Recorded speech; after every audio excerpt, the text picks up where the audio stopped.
พุ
ทโธหนึ่งพุทโธสอง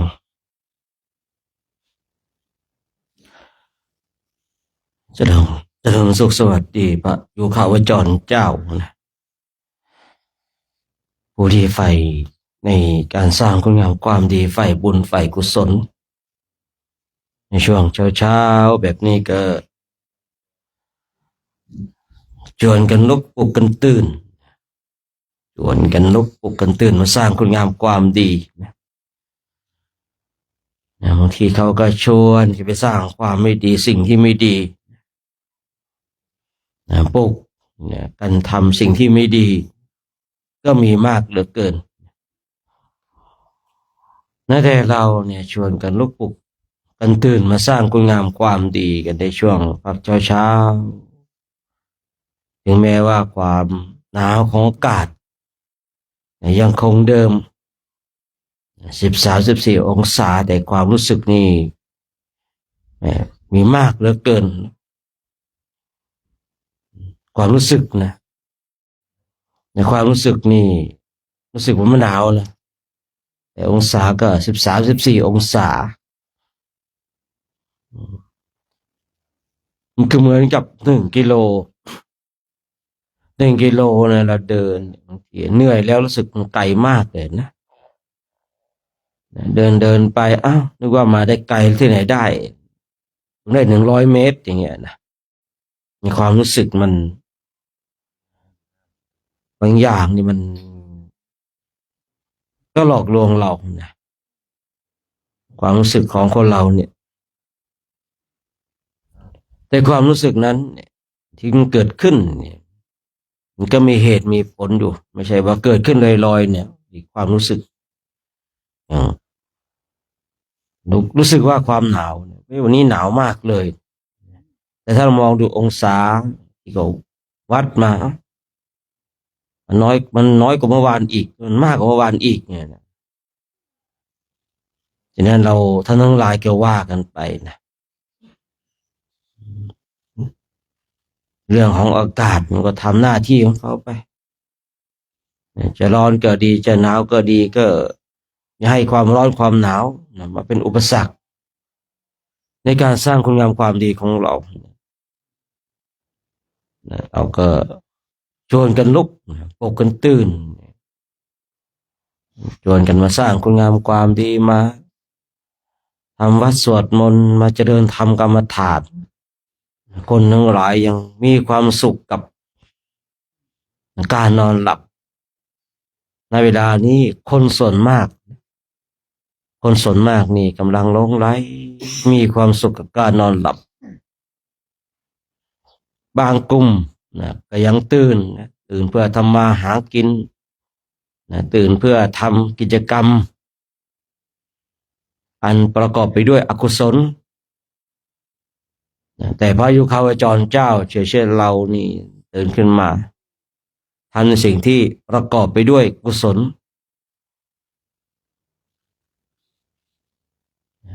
เมื่อเรา ทำสิ่งที่ประกอบไปด้วยกุศลใครอาจจะมีคนชมเนาะอาจจะมีคนไม่ชมนะใครจะชมเรา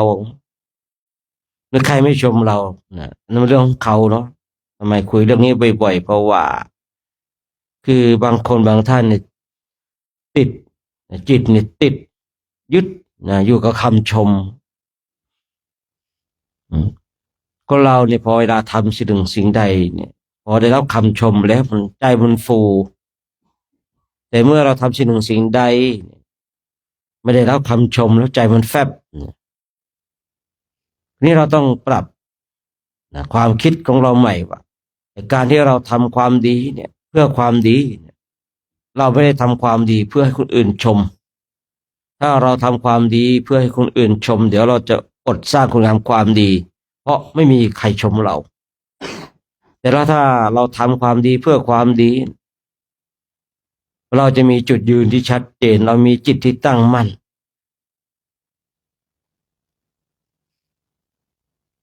ยิ่งถ้ามีคนมาด่าเราเนี่ยมาด่าเรานั่นแสดงว่าเราทำความดีเนี่ยจนไปถึงแบบเขาเกิดความอิจฉาแล้วถ้าเราทำคุณงามความดีเนี่ยคือเราอย่าคิดว่าคนทำความดีจะถูกชมอย่างเดียวนะบนโลกนี้คนที่ทำคุณงามความดีอาจจะไม่ได้ถูกชมตลอดไปนะในยุคปัจจุบันเนี่ยคนสร้างคุณงามความดีเนี่ยเลยท้อแท้เพราะอะไรบางทีก็คือเข้าใจในความเป็นปุถุชนของคนเราเพราะว่าทำความดีแต่ทำไมไม่มีใครชมนะมีแต่คนมาด่าอย่างเงี้ยนะคนก็เลยไม่อยากทำคุณงามความดีกันแต่ถ้าเราปรับในความคิดของเราอะทำความดีเพื่อดีทำความดีไม่ได้เพื่อคนอื่นชมถ้าเราทำความดีเพื่อให้คนอื่นชมเวลาที่เขาไม่ชมเราจะอดสร้างคุณงามความดีเพียงแต่เราคิดเพียงเท่านี้เราก็จะมุ่งมั่นในการสร้างคุณงามความดีแล้วยิ่งถ้าเรามั่นใจว่าสิ่งที่เราทำเนี่ย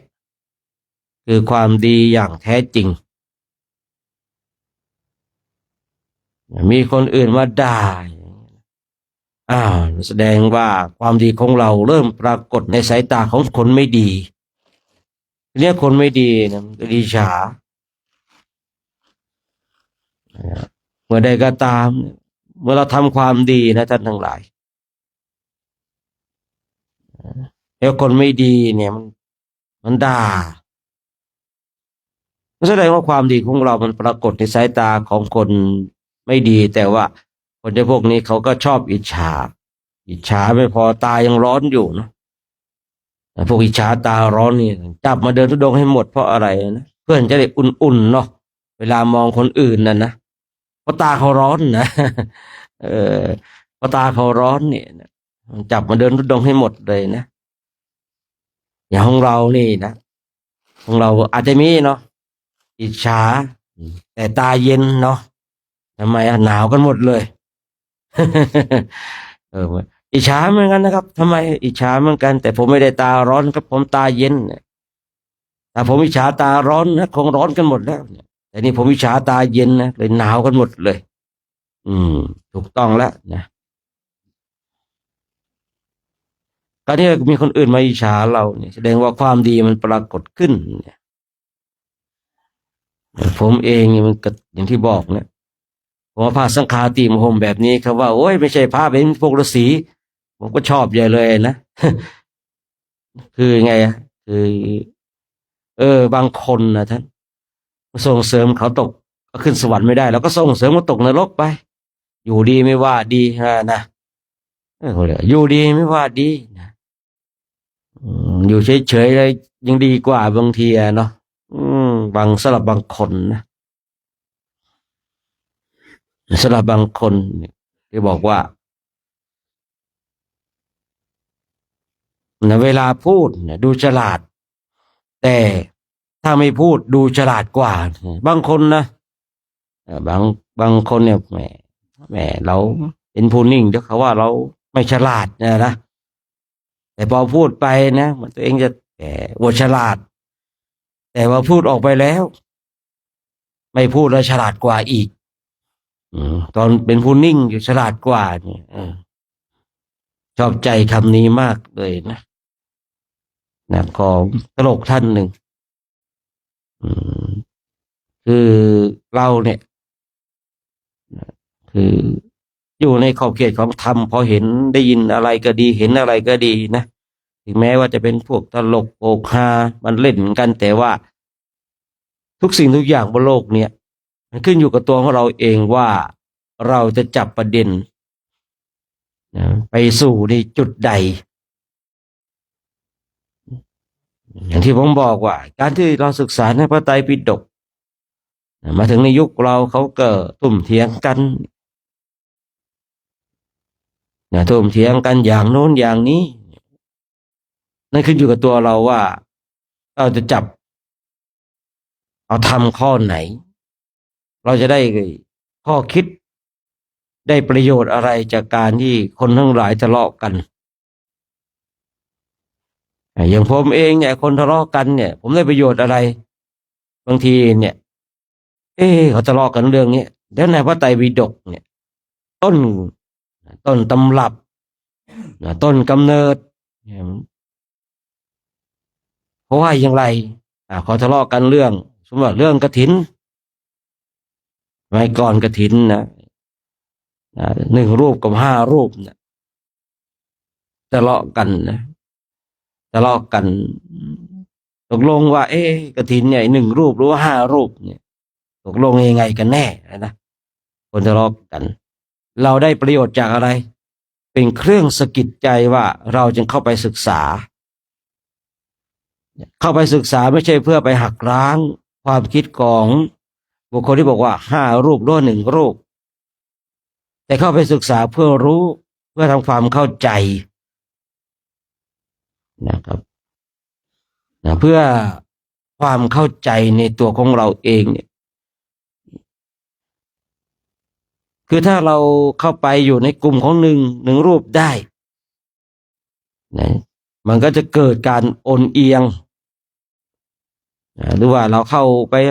นะ5 รูปได้ความโอนเอียงก็จะเกิดทีนี้เมื่อความโอนเอียงเกิดขึ้นปุ๊บเนี่ยถ้าเราอยู่ในกลุ่ม5 รูปไอ้กลุ่ม1 รูปต้องเป็นศัตรูของเราแล้วแต่ถ้าว่าเราเนี่ยอยู่ในกลุ่ม1 รูป5 รูปในกลุ่มที่บอกว่า5 รูปก็รับได้อย่างเงี้ยก็จะเป็นศัตรูกับเราแล้วในบางทีก็ไม่ร่วมทำสังฆกรรมด้วยกันเนี่ยนี่ผมเองนี่ผมจะว่าทะเลาะกันแต่ฉันได้ประโยชน์จากการที่เราจะได้เข้าไปศึกษาค้นคว้าและศึกษาค้นคว้าอย่างเช่นบอกว่าฉันมื้อเดียวคำว่าฉันมื้อเดียวเนี่ยแล้วข้าวต้มเนี่ยข้าวต้มตอนเช้าเนี่ยมันจัดอยู่1 มื้อไหมนะขนมเนี่ยขบเคี้ยวเนี่ยมันจัด1 มื้อไหมเนี่ยนะบางกลุ่มใช้คำว่าบางกลุ่มแล้วว่าข้าวต้มนะจัดเป็น1 มื้อโดยไปยกอีกสูตรหนึ่งมานะส่วนอีกกลุ่มหนึ่งบอกว่าข้าวต้มไม่จัดเป็น1 มื้อแล้วก็ไปยกอีกสูตรหนึ่งมาถามว่าสูตรนะที่ในกลุ่มบอกว่าเป็น1 มื้อกับกลุ่มไม่เป็น1 มื้อเนี่ยเขาไม่ได้เอาสูตรเดียวกันมาพูดแต่เขาเอาคนละสูตรแต่เรื่องข้าวต้มเหมือนกันเนี่ยในยุคปัจจุบันที่เถียงกันเนี่ยเพราะว่าคือ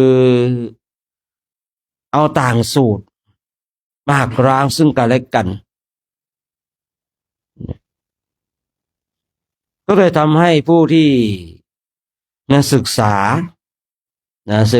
เช่นเราเนี่ยบางทีนี่เราไม่ได้ไปศึกษาในต้นตอเนี่ยบอกว่า เวลาหิวก็เป็นอาบัติว่ากันนะกินก็เป็นอาบัติสู้กินไม่ดีกว่าหรือมันไหนๆมันก็หิวก็เป็นอาบัติเอาตรงไหนมาพูดนะ เอาตรงไหนมาพูดก็บอกว่าหิวก็เป็นอาบัติว่านะเอ้าเมื่อเราหิวก็เป็นอาบัติงั้นเราก็กินเลยดีวะนะเราก็ฉันเลยดิแค่หิวก็เป็นอาบัติแล้วเนี่ยเอาตรงไหนมาพูดแต่บางทีนะเนี่ยไอเราเนี่ยวันหนึ่งไม่รู้นะหิวขึ้นมาเนี่ยนะหิวขึ้นมาไม่รู้เราก็เป็นระดับครูอาจารย์เขาอย่างเงี้ยสมมตินะนั่งฉันอยู่อย่างเงี้ยนะลูกศิษย์มาเห็นไม่รู้จะออกตัวแบบไหนอย่างเงี้ยบางทีนะเออหิวก็เป็นอาบัติกินก็เป็นอาบัติกินเลยดีกว่าเอาลูกศิษย์รับมาผิดโดยที่ไม่ได้อ่านในพระไตรปิฎกว่ามีหรือไม่มีอย่างเงี้ยนะนี่ก็ส่งต่อเขาดิคนนี้นี่ถึงข่าวส่งต่อแล้วเมื่อถึงข่าวส่งต่อก็ส่งต่อกันไปอ๋ออาจารย์ที่แรกก็ว่าอาจารย์อ๋ออาจารย์เราบอกว่าอิ่มก็เป็นอาบัติขอประทานหิวก็เป็นอาบัติกินก็เป็นอาบัติที่แรกก็เป็นว่าอาจารย์พอส่งต่อไปส่งต่อมาพระพุทธเจ้าตรัสแน่คือพอส่งต่อกันหลายๆรูปเนี่ยจะกลายเป็นพระพุทธเจ้าทันทีเลยครับผมได้ยินเลยผมได้ยินบ่อยๆเลยนะคือทีแรกก็อาจารย์พอส่งไปหลายๆต่อหลายๆทอดคือประโยคมันเพี้ยนเมื่อประโยคมันเพี้ยนปุ๊บเนี่ยความหมายมันก็เพี้ยนไปเลยทีแรกเริ่มต้นจากคำว่าอาจารย์เจอหรือเปล่าพอไปส่งต่อไปอีกสองสามทอดหรือสี่ห้าทอดอย่างเงี้ยพระพุทธเจ้าทรงตรัสว่าไงเอาปากที่เคยมีอาจารย์ท่านบอกว่าอ้าปากพระพุทธเจ้ามาพูดพระเจ้าจะทรงตรัสหรือไม่ตรัสไม่รู้แต่ว่าพระพุทธเจ้าทรงตรัสว่าไงแล้วก็จะมีแบบดูก่อนภิกษุทั้งหลายเนี่ยเวลาที่เธอหิวเธอก็เป็นอาบัติเวลาที่เธอกินหรือว่าเธอฉันก็เป็นอาบัติฉะนั้นเธอจงเลือกเอาไว้อ้าวพอได้ยินคำว่าดูก่อนภิกษุทั้งหลายโอ้โหเนี่ยของพระพุทธเจ้าแล้วของพระพุทธเจ้าแล้วเป็นเช่นนั้นนะครับผมบางทีนี่คือการที่เอาอย่างยกเช่นกฐินเขาเอาต่างสูตรมาหักล้างกันนะครับต่างสูตรมาหักล้างกันและสูตรที่เอามาหักล้างกันว่าหนึ่งรูปกับห้ารูปเนี่ยบางทีท่านก็เทียบเคียงมาเทียบเคียงในเรื่องใดเนี่ยคือผมก็ไปอ่านดูแล้วเรื่องของกฐินอันนี้ผมไม่บอกว่าตกลงมันยังไงแน่นะแต่ผมไปอ่านดูในแต่ที่เขายกขึ้นมาอ้างและตุ้มเถียงกันบางทีมันคุยเรื่องผ้าเขาไม่ได้คุยเรื่องกฐินนะครับคุยเรื่องผ้าแต่เขาก็ยกมารวมเป็นผ้ากฐินเพราะในคำว่าตรงจุดนั้นเนี่ยว่าผ้าหมายถึงผ้าแต่ไม่ได้หมายถึงผ้ากฐินส่วนที่ว่าข้าวต้มเนี่ยจัดเป็นหนึ่งมื้อหรือว่าตกลงมันใช่หนึ่งมื้อไหมแล้วไอ้ขบเคี้ยวของฉันขนมเนี่ยมันเป็นหนึ่งมื้อไหม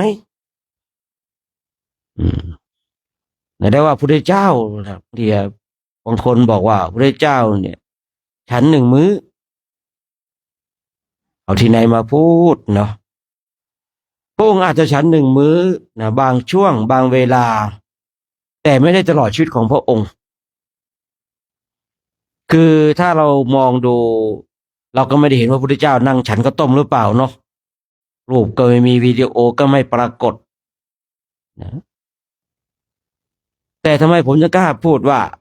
พระเจ้าเนี่ยไม่ได้ฉันหนึ่งมื้อหรือว่าหรือว่ายังไงแต่รู้ว่าพระองค์เนี่ยฉันก็ต้มอย่างแน่นอนบางช่วงเวลาเราก็จะได้อ่านในเจอในหลายพระสูตรในเรื่องของข้าวต้ม พระพุทธเจ้าของเราเนี่ยอยู่สาวัตถีเนี่ยมากที่สุดเลยนะครับจำพรรษาวัดเชตวันมากที่สุดเลยพระสูตรทั้งหลายเกิดที่วัดเชตวันเยอะมากๆนะแล้วนางวิสาขาเนี่ยนางวิสาขาพันนาถะเนี่ยไปอยู่ที่นั่นนะเป็นผู้ที่มีปัญญานะครับเป็นผู้ที่มีปัญญาในเรื่องข้าวต้มท่านทั้งหลายลองไปเจาะอ่านเจาะดูว่าอย่างไรผมจะบอกว่าคนอื่นทะเลาะกันเนี่ยปล่อยเขาทะเลาะกันแต่ขอให้เราได้ประโยชน์จากการที่ว่าเป็นเครื่องจุดประกายว่าตกลงเนี่ยต้นกำเนิดจริงๆ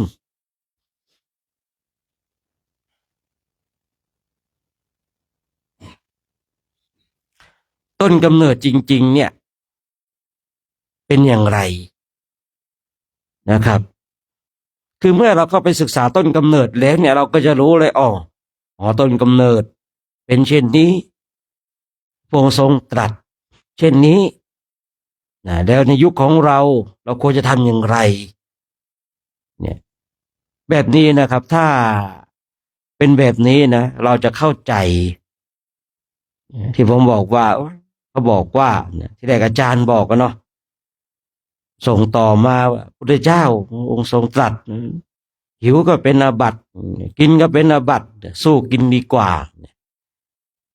แต่พระองค์ทรงอนุญาตพระป่วยอันนี้อันนี้ถูกอันนี้มีอันนี้ใช้ถูกต้องนะอันนี้คนเขาไม่ค่อยขอไม่เถียงกันนะเพราะว่าเขาข้างกิเลสนะเนาะป่วยเวลาป่วยแล้วอนุญาตเนี่ยอนุญาตน้ำต้มเนื้อเนาะอนุญาต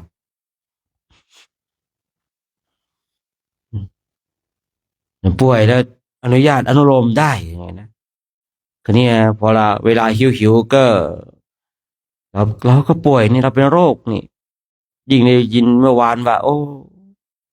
เป็นโรคหิวเนี่ยเอาแล้วนะโรคหิวเนี่ยมันอันตรายนะเราจะต้องกินยาก่อนกินยาต้องกินข้าวก่อนไม่นกเมื่อคืนนะนกกังขาวก็ไม่มีนะแต่กล้วยหายไปหลายเลยนะนกกังขาวมาตอนที่ผมไม่เห็นก็ไม่รู้นะเห็นกล้วยอยู่ตรงนั้นเนี่ยเออกล้วยหายไปเห็นมันแหว่งไปนะต้องใส่นกกังขาวนกพระเราไม่เอาหรอกเนาะหันกับโยมเลยนะโทษโยมอันนี้ก็ที่กับนกข้างคาวนะเนาะเปลือกมันทำไมมีตกอยู่ข้างเต็นท์กันไม่รู้นะนกขาวมันไม่เลือกกินเลยเนาะแหมสั่งกล้านกข้างคาวเนี่ยนะอันนี้ก็ว่ากันไปเอกินผมจะกินยาผมป่วย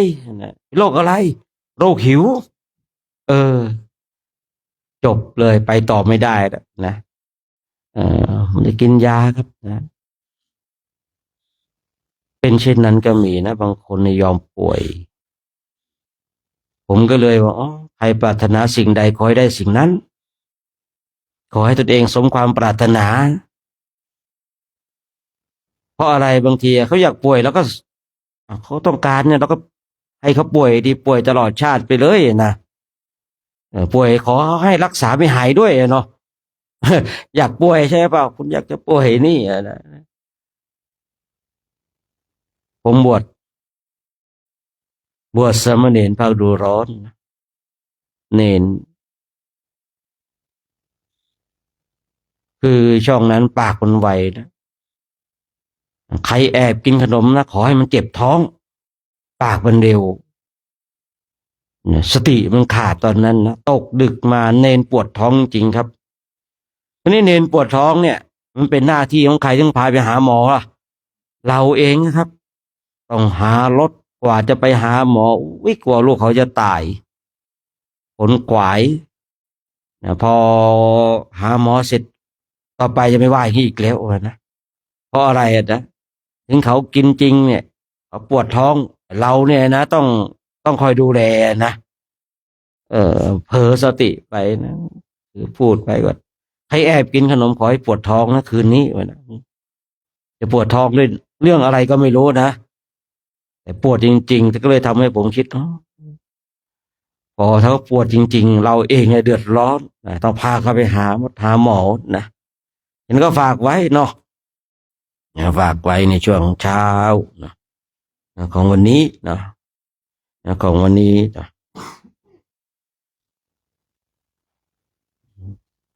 นี่ก็มีคุยไปเห็น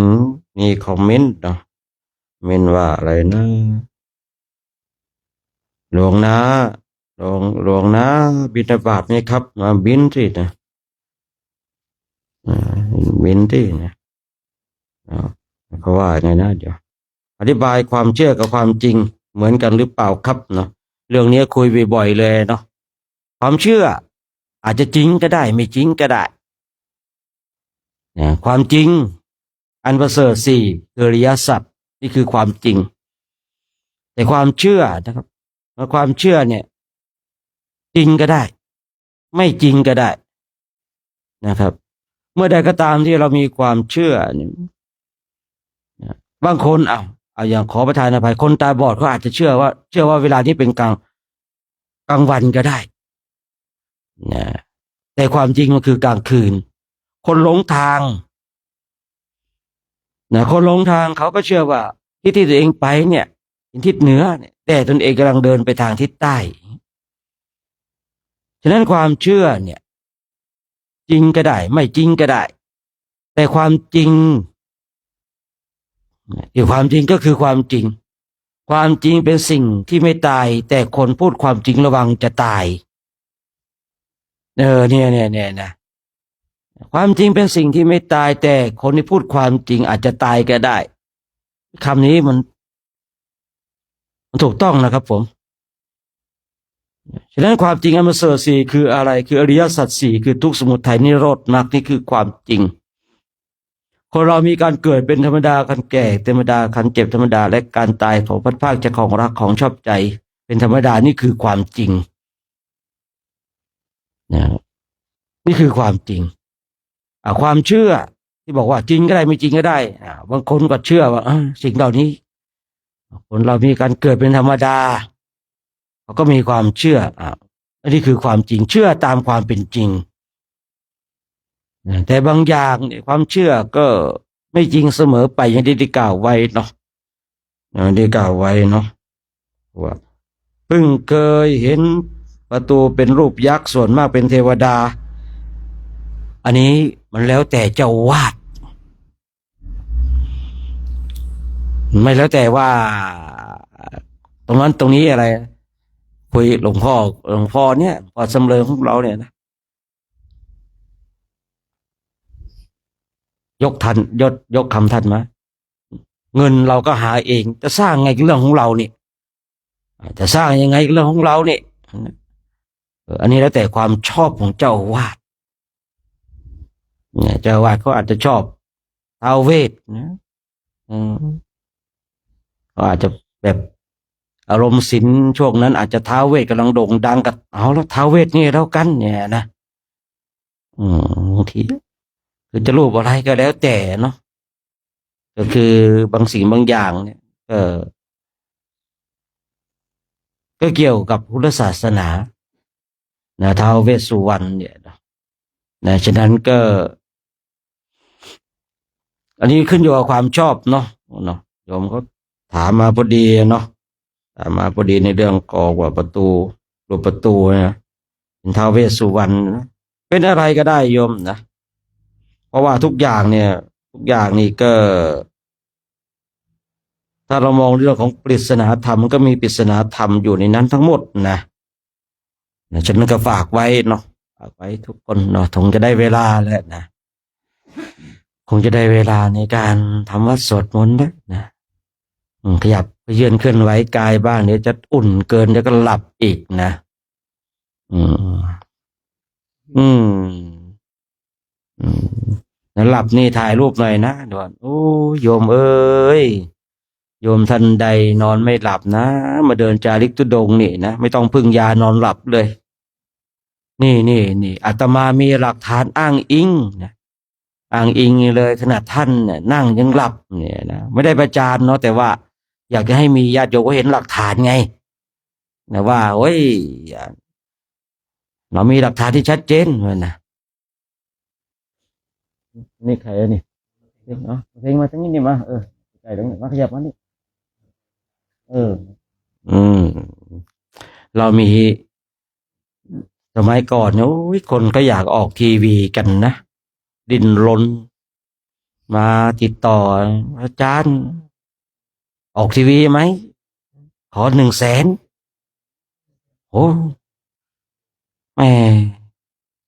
ตัวนี้มีอยู่200ได้ก่อนไหมผมไม่ได้แล้วครับทำ200ไม่ได้ก็ไม่เป็นไรนะยุคปัจจุบันนี้เนาะสร้างช่องสร้างไปเลยเนี่ยมีทีวีส่วนตัวนะ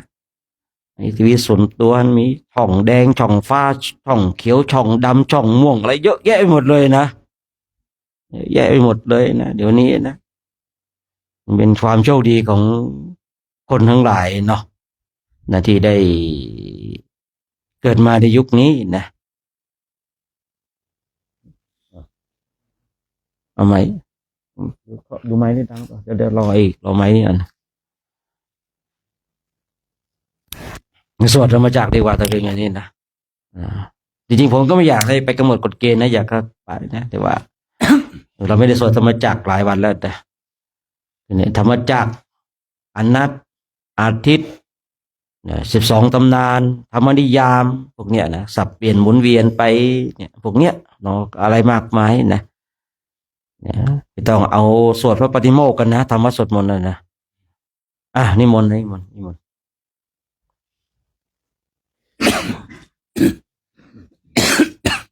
ังหรือเปล่าตัวเดียว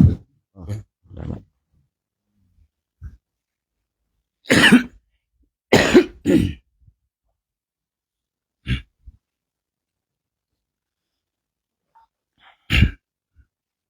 วันนี้ขอ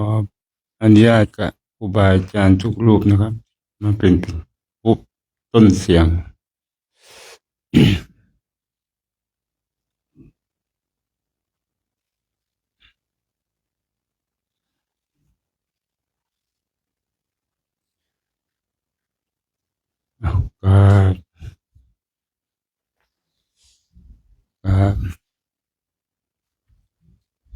ครับ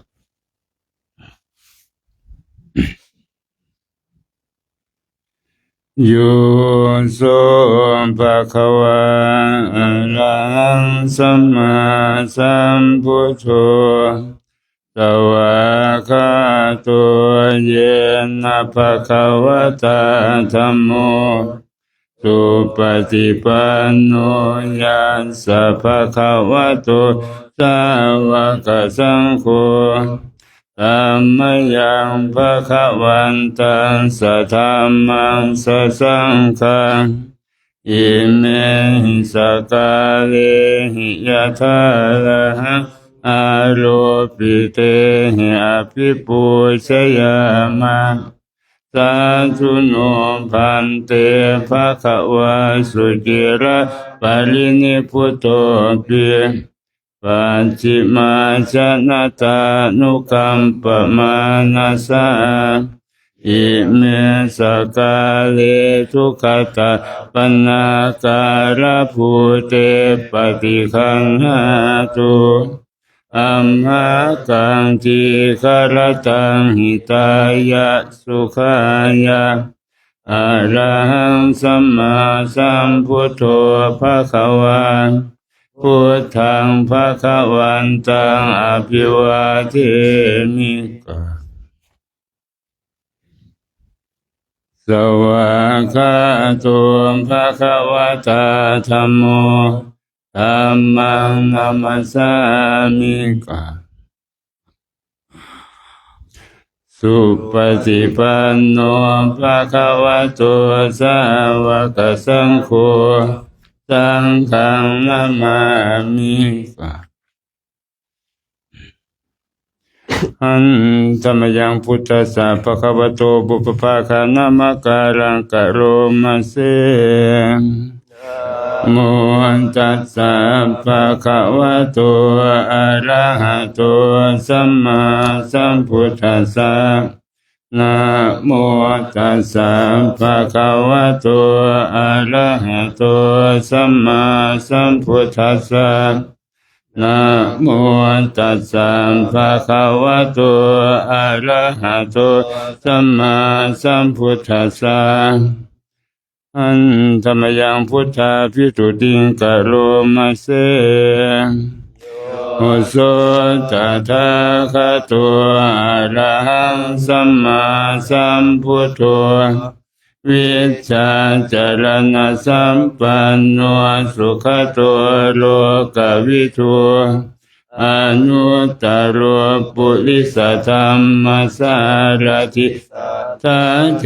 วมนุษย์สานังพุทโธภควาโยอิมังโลกังสเทวกังสมารกังสพัมมะกังตัสสะมณพามมณิงปัจจังสเทวมนุษสังสยังอภิญญาสัจจิกาตวะภเวเทสิโยธรรมังเทเสสิอาทิกัลยาณังมัจเจกัลยาณังปริโยสานกัลยาณังสัตตังสัพยัญชนะเกวระปริปุณังปริสุทธังปัมมจริยังปกาเสสิธัมมังภะคะวันตังอภิปูชยามิธัมมังภะคะวันตังศิรสนามามิอันธรรมยังธรรมาภิสุติงกะโรมาเสโยโสสวะคาโต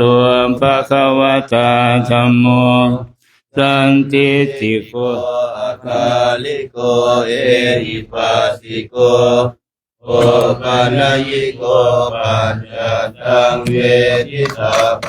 วิญโยหิธัมมังธัมมังอภิปูชยามิธัมมังธัมมังศิรสานามามิอันธรรมยังสังฆาภิสุติงกะโรมาเสโยโสสุปฏิปันโนภะคะวะโตสาวกสังโฆอุชุปฏิปันโนภะคะวะโตสาวกสังโฆยายาปฏิปันโนภะคะวะโตสาวกสังโฆสามีจิปฏิปันโนภะคะวะโตสาวกสังโฆยะทิทังจัตตาริปุริสายุคานิอัตถปุริสปุคคลาเอสะภะคะวะโตสาวกสังโฆอาหุนายโยปาหุนายโยทักขินายโยอัญชลิการณิโยอนุตตรังปุญญาเสตังโลกัสสะธัมมังสังฆังอภิปูชยามิธัมมังสังฆังศิรสานามามิ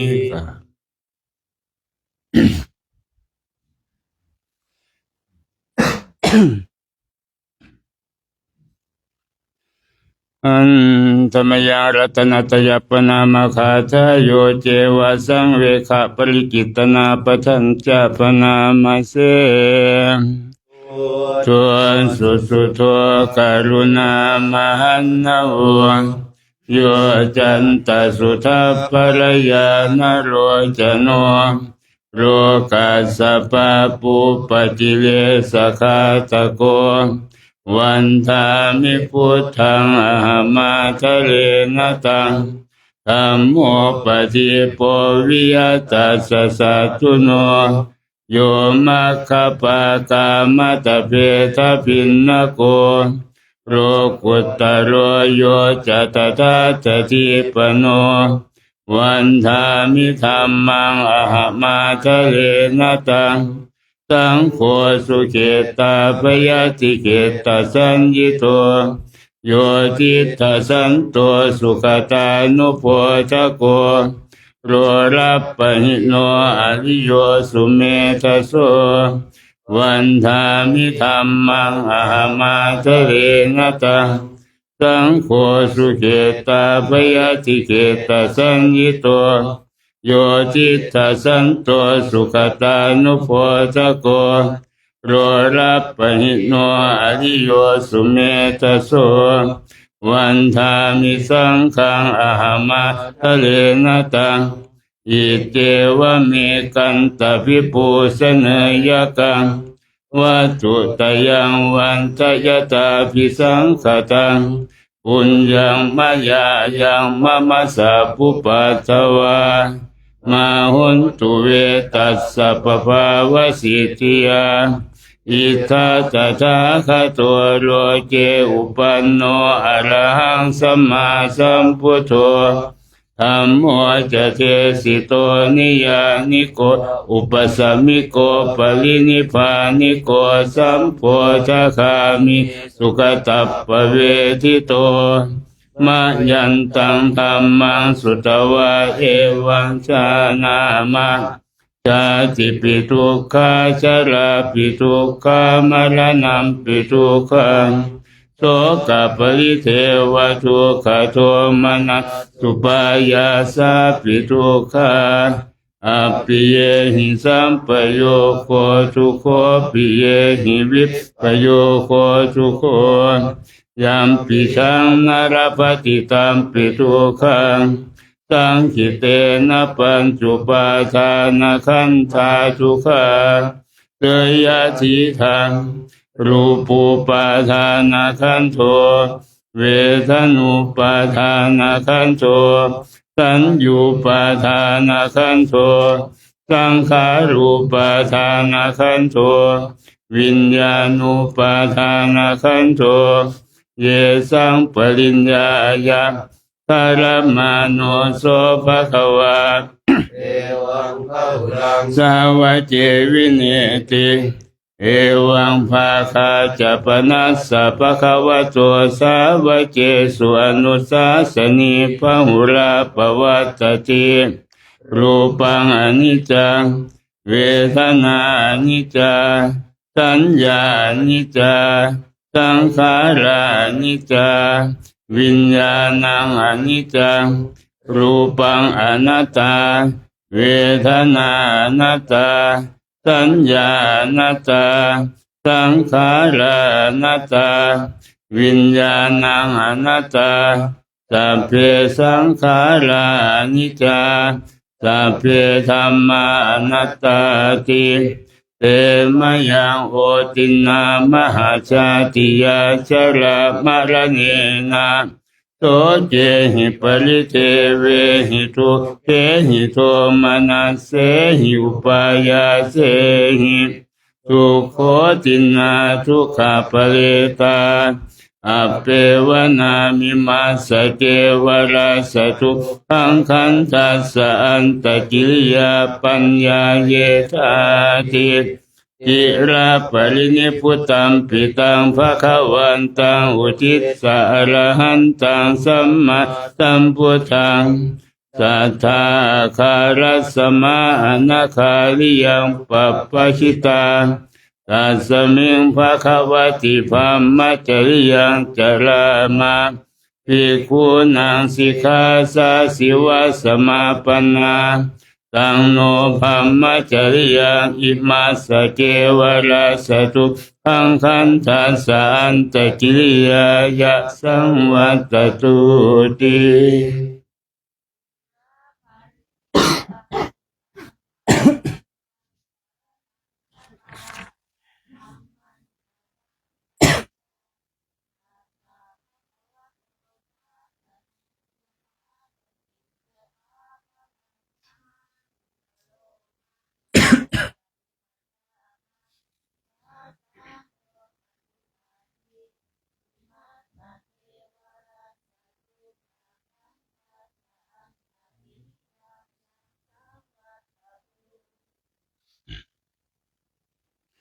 อัน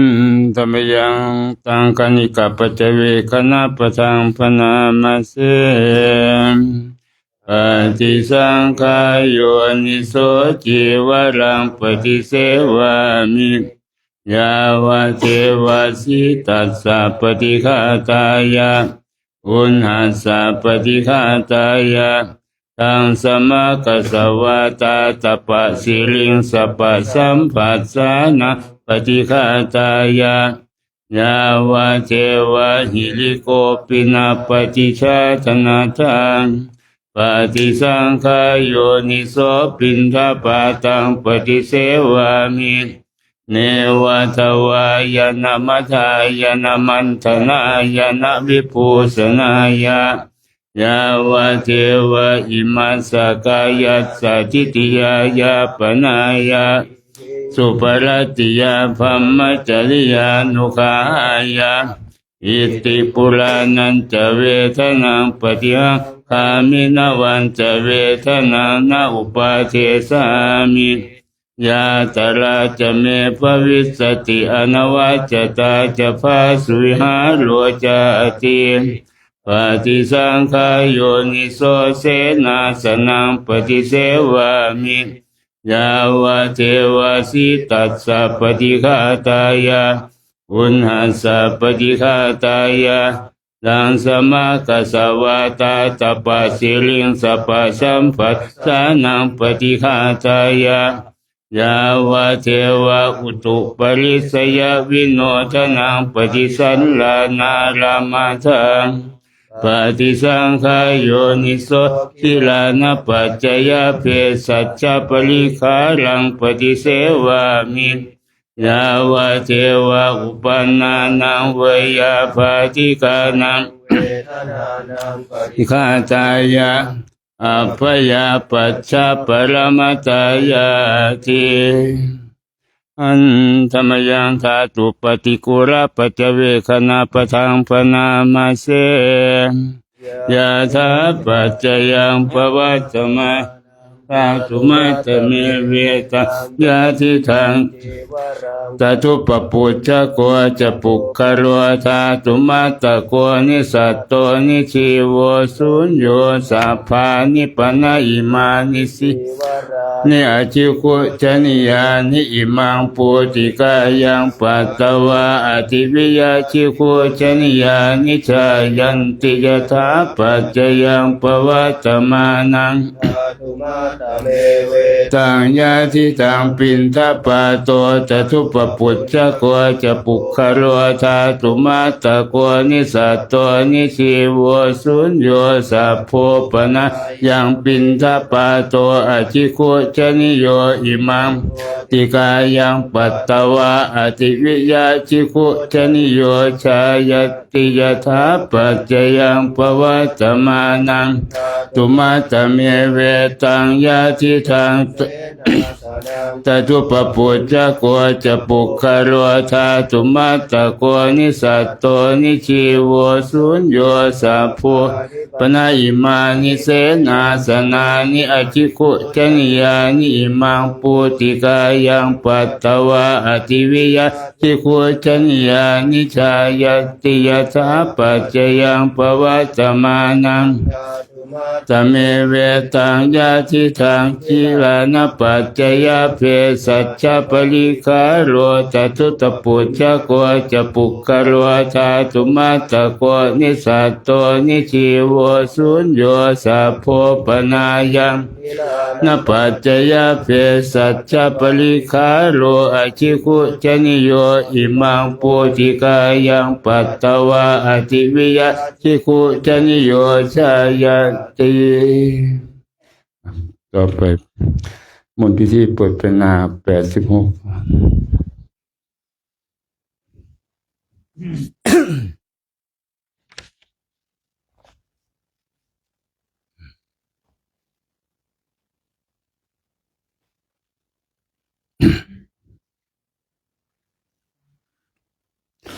นะโมตัสสะภะคะวะโต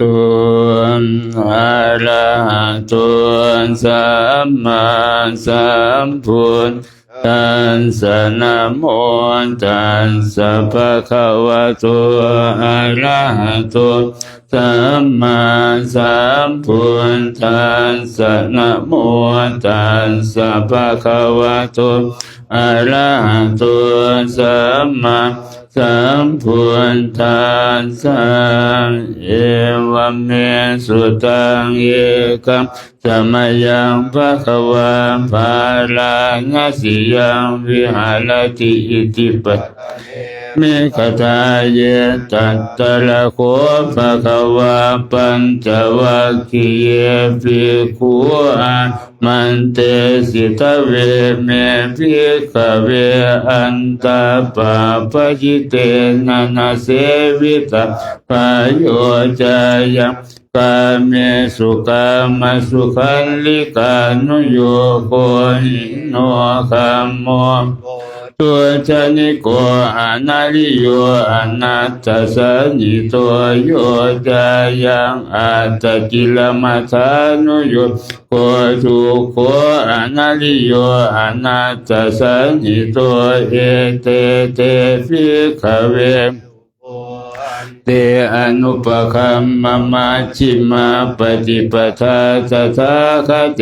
นะภิสัมพุทธาจักขุกรณีญาณกรณีอุปสมายาภิญายสัมพุทธายานิพพานายสังวัตติกตมาจัสสาภิกขเวมัชฌิมาคเตนะภิสัมพุทธาจักขุกรณีญาณกรณีอุปสมายาภิญายสัมพุทธายานิพพานายสังวัตติกตมาภิกขเวติปทาตถาคเตนะภิสัมพุทธาจักขุกรณีญาณกรณีอุปสมายาภิญายสัมพุทธายานิพพานายสังวัตติอายเมวะอริโยอัตถังคิโกมัคโค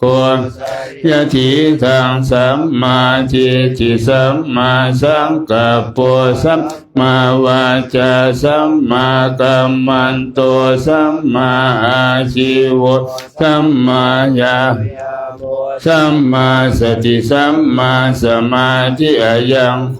สาภิกขเวมัชฌิมาปฏิปทาตถาคเตนะภิสัม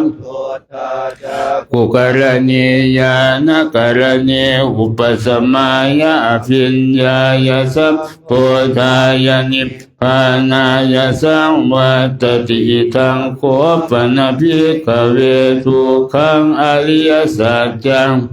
จิปิทุกขาชราปิทุกขามรณัมปิทุกขังโสกปริเทวทุกขโทมนะสุปายาสาปิทุกขาอปิเยหิสัมปโยโคทุกโคปิเยหิวิปโยโคทุกโคยัมปิชังนรปฏิตัมปิทุกขัง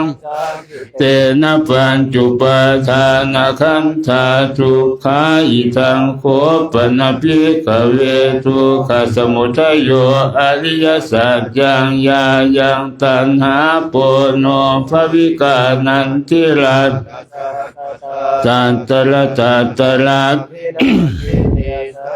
ทิทังกามตัณหาภวตัณหาวิภวตัณหาอิทังโคปนะภิกขเวทุกขานิโรธ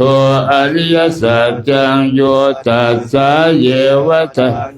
ยะเสสวิราคะนิโรธจาโคปฏินิสัคโคมุตติอนา ารโยอิทังโคปนะภิกขเวทุกขนิโรธคาปฏิปทาอริยสัจจังอายเมวะอริโยอัตถังคิโกมัคโคเสยทีทางสัพ ทิฏฐิสัมมาสังกัปปะสัมมาวาจาสัมมากัมมันโตสัมมาอาชีวะสัมวายาโมสัมมาสติสัมมาสมาธิตังทุกขังอริยสัจจันติเมภิกขเวปุเพจากขุงอุทปปาทิญาณังอุทปปาทิปัญญาอุทปปาทิวิชาอุทปปาทิอาโลโกอุทปปาทิตังโขปนิทังทุกขังอริยสัจจังยยันติเมภิกขเวปุเพอนันนุสุเตสุธรรมเมสุจากขุงอุทปปาทิญาณังปาทิปัญญาอุทปปาทิวิชาอุทปปาทิอาโลโกอุทปปาทิตังโขปนิทังทุกขังอริยสัจจังปริญญาตันติเมภิกขเวปุเพสุเตสุธรรมเมสุจักขุงอุทปปาทิญาณังอุทปปาทิปัญญาอุทปปาทิวิชาทิอาโลโกอุทปปาทิอิทังทุกขสมุทัยโยอริยสัจจันติเมภิกขเวปุเพอนันนุสุเตสุธรรมเมสุจักขุงทิญาณังอุทปปาทิปัญญาอุทปปาทิวิชาอุทปปาทิอาโลโกอุทปปาทิตังโขปนิทังทุกขสมุทัยโยอริยสัจจังปะอัตตาพันติเมภิกขเวสุธรรมเมสุจักขุงอุทปปาทิญาณังอุทปปาทิปัญญาอุทปปาทิวิชาอุทปปาทิอาโลโกอุทปปาทิอิทังทุกขสมุทัยโยอริยสัจจังเมภิกขเวปุเพอนันนุสุเตสุทัพเมสุจักขุงอุทปปาทิญาณังอุทปปาทิปัญญาอุทปปาทิวิชาทิอาโลโกอุทปปาทิอิทังทุกขนิโรโธอริยสัจจันติเมภิกขเวปุเพอนันนุสุเตสุทัพเมสุจักขุงอุทปปาทิญาณังทิปัญญาอุทปปาทิวิชาอุทปปาทิอาโลโกอุทปปาทิตังโขปนิทังทุกขนิโรโธอริยสัจจังสัจจิกาตัพพันติเมภิกขเวปุเพเจสุธรรมเมสุจักขุงอุทปปาทิญาณังอุทปปาทิปัญญาอุทปปาทิวิชาอุทปปาโลโกอุทปปาทิตังโขปนิทังทุกขนิโรโธอริยสัจจังสัจจิกตันติเมภิกขเวปุเพอนันนุสุเตสุธรรมเมสุจักขุงอุทปปาทิปัญญาอุทปปาทิวิชาอุทปปาทิอาโลโกอุทปปาทิอิทังทุกขนิโรธคามินิปฏิปทาอริยสัจจันติเมภิกขเวปุเพสุเตสุธรรมเมสุจักขุงอุทปปาทิญาณังอุทปปาทิปัญญาอุทปปาทิวิชาอุทปปาทิอาโลโกอุทปปาทิตังโขปนิทังทุกขนิโรธคาปฏิปทาอริยสัจจังภาเวตัพพันติเมภิกขเวปุเพอนันนุสุเตสุธรรมเมสุจักขุงอุทปปานังอุทปปาทิปัญญาอุทปปาทิวิชาอุทปปาทิอาโลโกอุทปปาทิตังโขปนิทังทุกขนิโรธคามินิปฏิปทาสัจจังภาวิตันติเมภิกขเวปุเพอนันนุสุเตสุทัพเมสุจักขุงอุทปปาทิญาณังอุทปปาทิปัญญาชาอุทปปาทิอาโลโกอุทปปาทิยาวจีวันจะเม ภิกขเวอิเมสุจตุสุอริยสัจเจสุเอวันติปริวัตดันตวาทสาการังยถาภูตญาณทัสสนังนาสุวิสุทังอโหสิเนวตาวะหังภิกขเววะเกโรเจสมาระเกสฟัมมะเกสัสสมณฟัมมณิยาปัจจายสเทวมนุษสานังอนุตตรังธรรมจักกังธัมมาธรรมโพธิงอภิสัมพุทโธปัญญาสิงยโตจะโคเมภิกขเวอิเมสุจตุสุอริยสัจเจสุเอวันติปริวัตตันตวาทสาการังยถาภูตญาณทัสสนังสุวิสุทังอโหสิอัฏฐาหังภิกขเวสเทวเกสมาระเกสฟัมมะเกสัสสมณฟัมมณิยาปัจจายสเทวมนุษสานังอนุตตรังธรรมพุทโธสัมพุทโธปัญจัญญาสิญาณัญจปนเมทัสสนังอุทธปาทิอากุปาเมวิโมติอายมันติมาชาตินาทิตานิพุนังภวติอิตมโวจะภควาอัตตมนาปัญจวัคคียาปุภควโตภาสิตังอภินันทุงอิมาสมิงจะปนเวกรณาสมิงกัญญมาเนอายสมะโตโกนทัญญาสวิรชังวิตมรังธรรมจักขุงอุทปาทิยังกินจิสมุทัยธรรมังพันตังนิโรธธรรมังติปวัตติเตจะภควตาธรรมจักเกภูมาสันธมนุสาเวสุเอตัมภควตาภารานาสิยังอิสิปตเนเมฆตาเยอนุตตรังมาจากกังปวัตติตังอัปปติวัตติยังสมเนนวะภัมมเนนวะเทเวนวะมาเลนวะภัมมุนาวะเจนะจิวโรกัสสมินติภูมานังเทวานังสัตตังสุตวาจาตุมหาราชิกาเทวาสัตตมนุสสาเวสุจาตุมหาราชิกานัง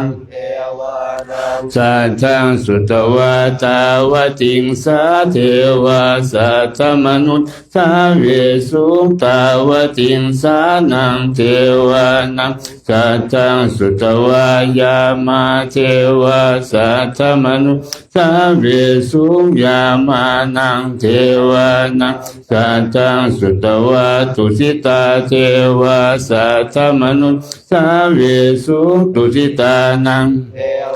นังสัตตังสุตวานิมมานารติเทวาสัตตมนุสสาเวสุนิมมานารตินังวานังสัตตังสุตวาปรมินมิตวสวัตติเทวาสัตตมนุสสาเวสุปรมินมิตวสวัตตินังวานังสัตตังสุตวาภัมมปริสัทธาเทวาสัตตมนุสสาเวสุภัมมปริสัทธานังเทวานังตังสุตวาภัมมปโรหิตาเทวาสัตตมนุสสาเวสุภัมมปโรหิตานังนังสัตตังสุตวามหาภัมมาเทวาสัตตมนุสสาเวสุมหาภัมมานังวานังสัตตังสุตวาปริตตาภาเทวาสัตตมนุสสาเวสุปริตตาภานังนังสัตตังสุตวาอัปปมานาภาเทวาสัตตมนุสสาเวสุอัปปมานาภานังวานังสัตตังสุตวาอาภัสสราเทวาสัตตมนุสสาเวสุอาภัสสรานัง นังสัทธังสุตวาปริตสุภาเทวาสัทธมนุสสาเวสุงปริตสุภานังวานังสัทธังสุตวาอัปปมาณสุภาเทวาสัทธมนุสสาเวสุงอัปปมาณสุภานังวานังสัทธังสุตวาสุปจินนากาเทวาสุสุภจินนากานังเทวานังสัทธังสุตวาเวหัพพลาเทวาสัทธมนุสสาเวสุงเวหัพพลานังเทวานังทังสุตวาอวิหาเทวาสัทธมนุสสาเวสุงอวิหานังเทวานังทังสุตวาอัปปวาสัทธมนุสสาเวสุงอัตตปานังเทวานังสัทธังสุตวาสุทัสสะเทวาสัทธมนุสสาเวสุงสุทัสสะนังเทวานังสัทธังสุตวาทัสสีเทวสุทัสสีนังเทวานังสัทธังสุตวาอากานิทากาเทวาสัทธมนุสสาเวสุงเอตัมภควตาภาราณสิยังอิสิปตเนมิคตาเยอนุตตรธรรมจักกังปวัตติตังอัปปติวัตติยังสมเนนวาเนนวาเทเวนวามาเลนวาภัมมุนาวาเจนะจิวโรกัสสมินติอิติหะเตนะคะเนนะเตนะโมเตนะยาวะภัมมะโลกัสสะโตอะฟุคันติยันจตัน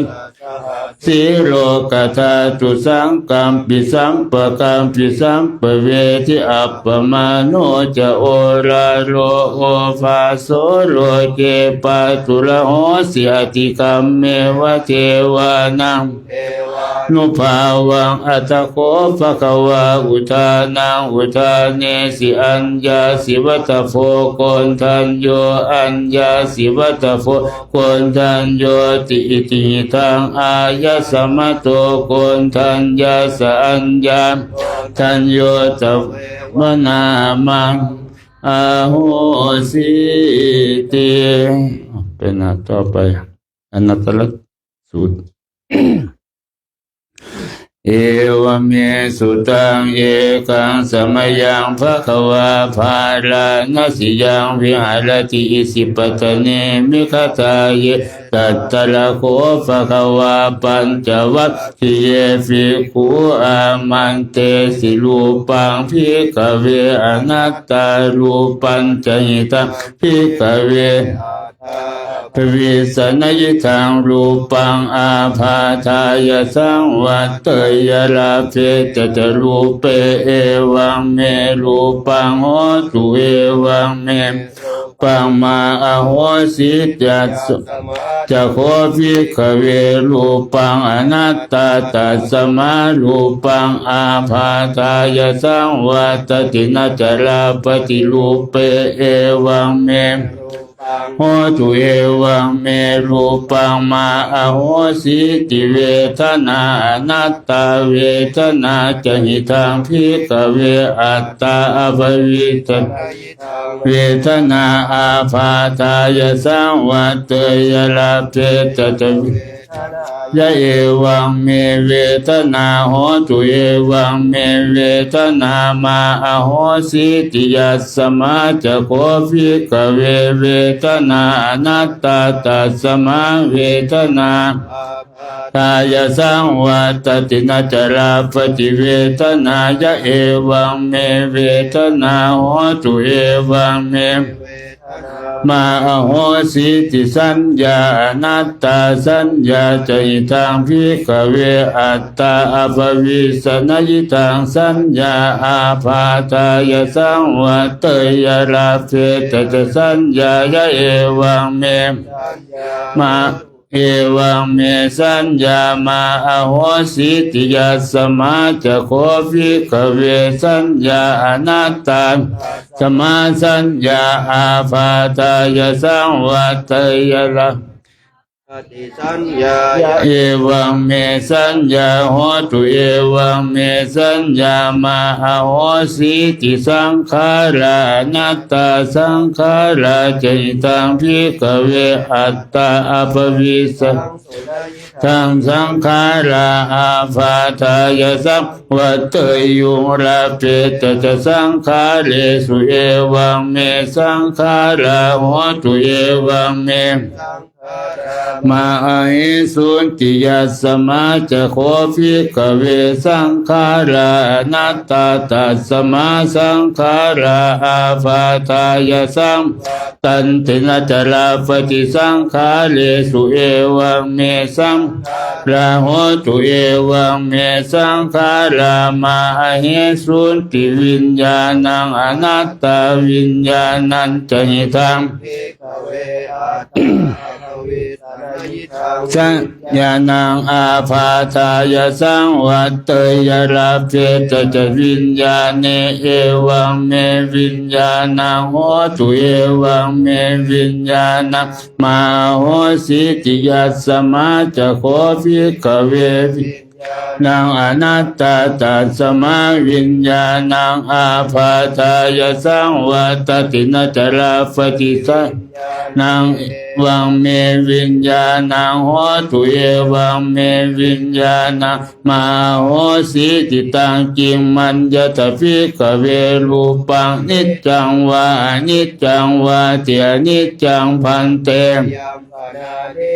ทุกขังวาตังสุขังวาติทุกขังพันเตยัมปนานิจจังทุกขังวิปริณามธรรมังกัลลังนุตังสมนุปัสสิตุงเอตังมะมะเอโสหามาสเมเอโสเมอัตตาติโนเฮตังพันเตมัญญตภิกเวเวทนานิจจาวานิจจาวาเตียนิจจาพันเตยัมปนานิจจังทุกขังวาตังสุขังวาติทุกขังพันเตนิจจังทุกขังวิปริณามธรรมังกัลลังนุตังสมนุปัสสิตุงเอตังมะมะเอโสหามาสเมเอโสเมอัตตาติโนเฮตังพันตังจิงมัญญตภิกเวสัญญานิจจาวานิจวาติอนิจจาพันเตยัมปนานิจจังทุกขังวาตังสุขังวาติทุกขังพันเตยัมปนานิจจังทุกขังวิปริณามธรรมังปัสสิตุงเอตังมะมะเอโสหามาสเมเอโสเมอัตตาติโนเฮตังพันเตตังกิมมัญญตภิกเวรานิจจาวาอนิจจาวาติอนิจจาพันเตยัมปนานิจจังทุกขังวาตังสุขังวาติทุกขังพันเตยัมปนานิจจังทุกขังวิปริณามธรรมังนุตังสมนุปัสสิตุงเอตังมะมะเอโสหามาสเมเอโสเมอัตตาติโนเฮตังพันเตตังกิงมัญญตภิกเวนังนิจจังวานิจจังวาเตียนิจจังพันเตยัมปนานิจจังทุกขังวาตังสุขังวาติทุกขังพันเตยัมปนานิจจังทุกขังวิปริณามธรรมังนุปัส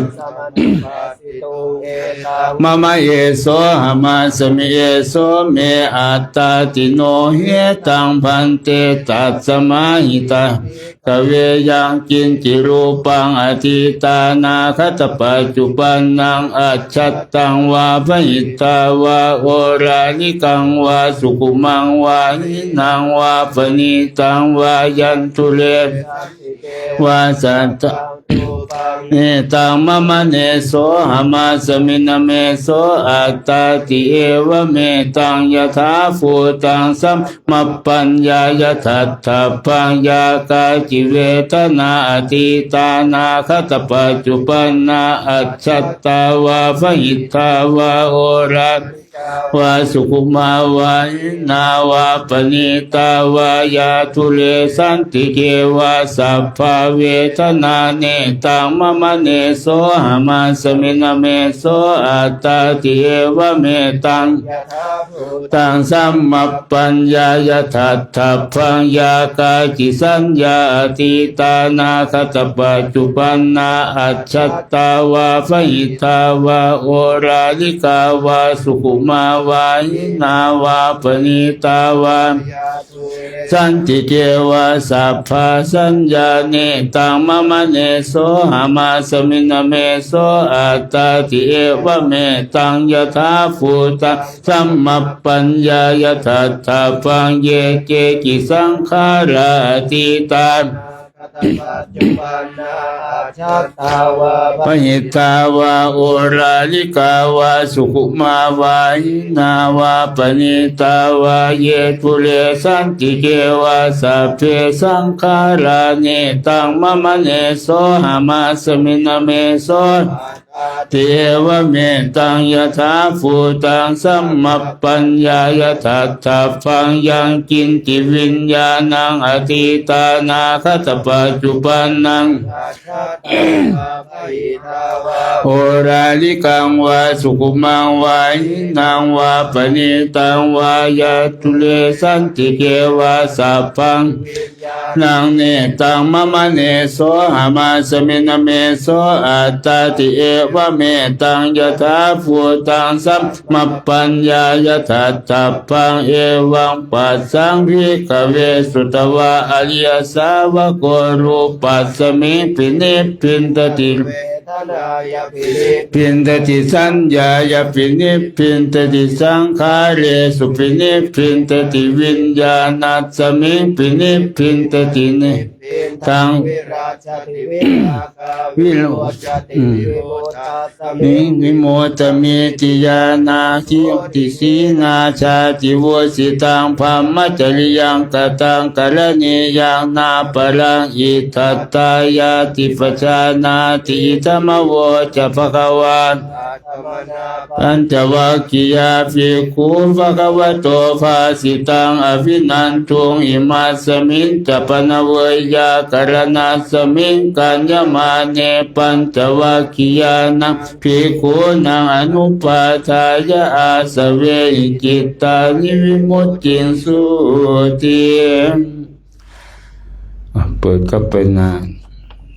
31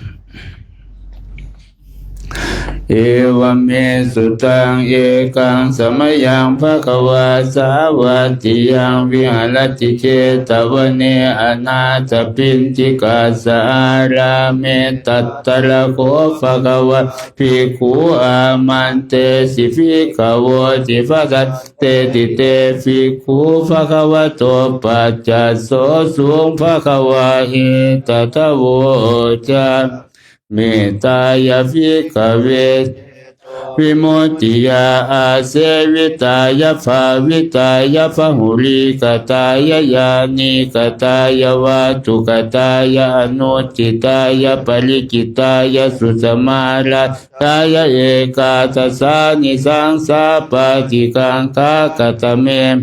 กาทัสสะสุขังสุปฏิสุขังปฏิพุทธตินะปาปะกังสุปินังปัสสติมนุสสานังปิโยโหติอมนุสสานังปิโยโหติเทวตาราคันตินาสะคิวาวิสังวาสัตตังวากรรมติจิตตังสมาธิยติมุขวันโนวิปัสสิตติอสัมมุลละโหกาลังกโรติอุตลิงอาปฏิวิจันโตภัมมโลกุปโคโหติเมตตายภิกขเวอาเสวิตายาภาวิตายาภหุริกตายายานิกตายาวาตุกตายานุติตายาปริกิตายาสุสมารัตตายาอิเมเอกาทัสสานิสังสามติกังคากตัม จะภะคะวะอะตมนาเตภิกขุภะคะวะโตภาสิตังอภินันทุนติภวตุสัพพมังคลังราคันตุสัพพเทวตาสัพพพุทธานุภาเวนัสตะโสติภวันตุเตภวตุสัพพมังคลังราคันตุสัพพเทวสัพพธรรมานุภาภวันตุเตภวตุสัพพมังคลังราคันตุสัพพเทวตาสัพพสังฆานุภาเวนัสทธาโสทิภวันตุเตมนต์พิธีเปิดเป็นหน้าแปดหันธรรมยังปฏิทานาคาทายโยปนามาเสยาเทวตาสันติวิหารวาสินีทุเปคะเลโฟติคะเลตหิงตหิงตาธรรมทานเนนะภวันตุปูจิตาโสติงกรุณเตทวิหารมันทะเลเทลาจะมัจจานวกาจะภิกขโวสารามิกาทานปฏิอุปาสกาขามมาจะเทสานิขมาจิสราสัปปานาภูตาสุกิตาภวันตุเตชาลาพุชาเยปิจอันตสัมภวันสังเสทชาตาอัตโวปปาติกานิยานิกังธรรมวรังปฏิจเตสัพเพปิทุกขัสสะกโรนตุสังสยังทาตุจิลังสตังธรรมโมธรรมัทธราจะปุคลาสังโฆโหตุสมัคโควาทายะจาหิทายะจาอัมเหราคันตุสัทธรรมโมสัพเพปิธรรมจาริโนพุทธิงสัมปาปุเนยามะธัมเมอริยปเวทิเตปัสสันนาโหนตุสัพเพปิปานิโนพุทธศาสเนสัมมาทารังปเวชันโตกาเลเทโวปวาสตุวุติภาวายสัตตานังสมิทังเนตุเมทนิงมาตาปิตาจัตราชังนิจังราคันติปุตตะกังเอวังธัมเมนะราชาโนปัจจังราคันตุสัพพทาพุทธาราธนานังธัมมาราธนานังสังฆาราธนานังอัปปมาโนพุทโธอัปปมาโนธัมโมอัปปมาโนสังโฆนะโมพุทธายะนะโมธัมมายะนะโมสังฆายะพุทโธเมนะโธสังโฆเมนะโธพุทธบูชาธัมมบูชาสังฆบูชานิพพานปัจจโยตุ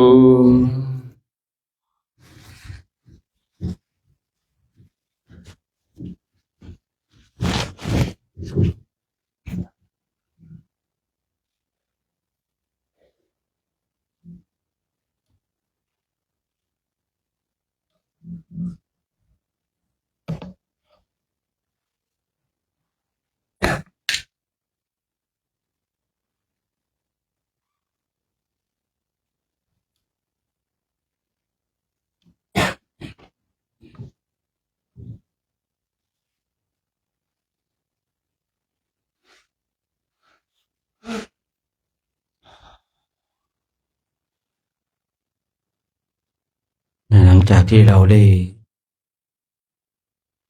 สวดมนต์เสร็จทุกๆวันเนี่ยสิ่งหนึ่งที่ขาดไม่ได้คือการเจริญจิตตภาวนา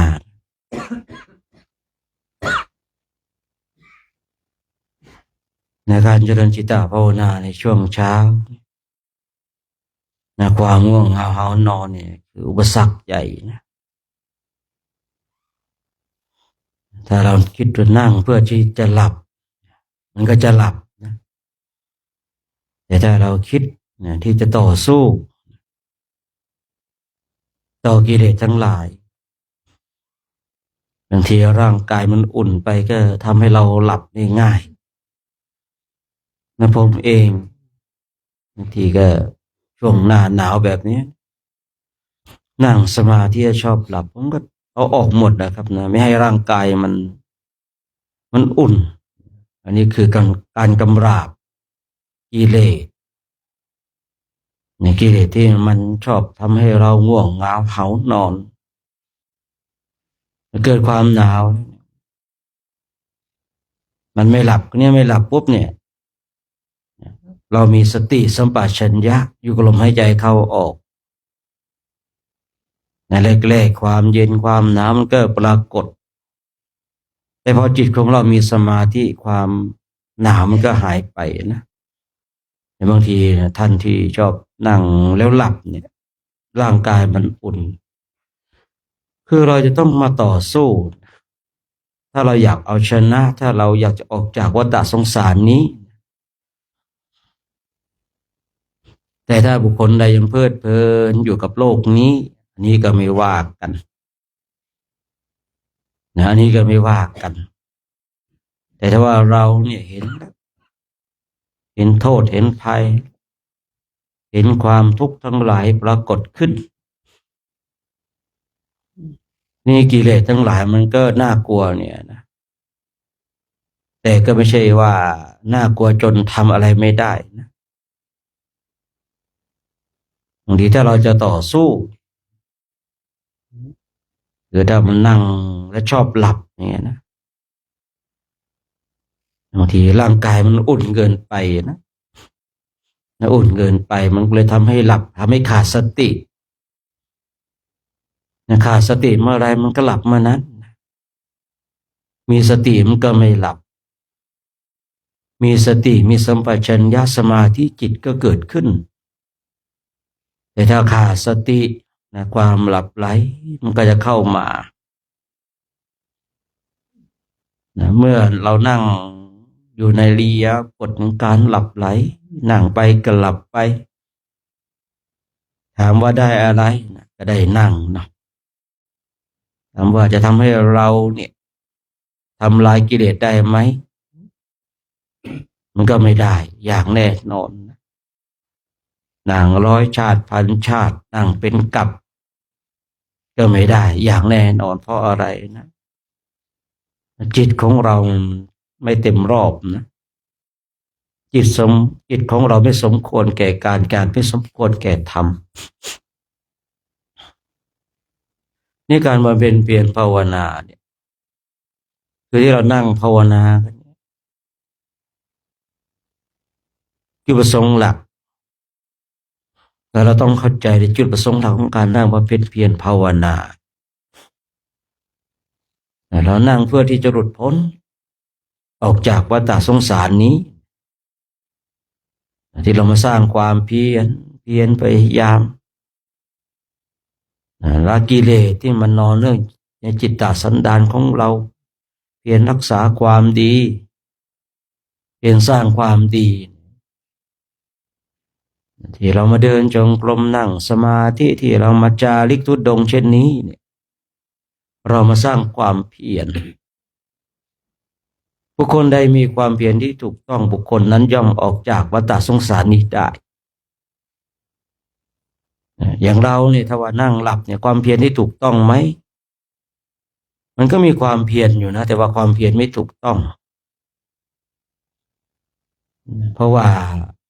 หายากเหมือนกันอีกคนนี้ลุกมานั่งสมาธิลุกมาสวดมนต์ไหว้พระ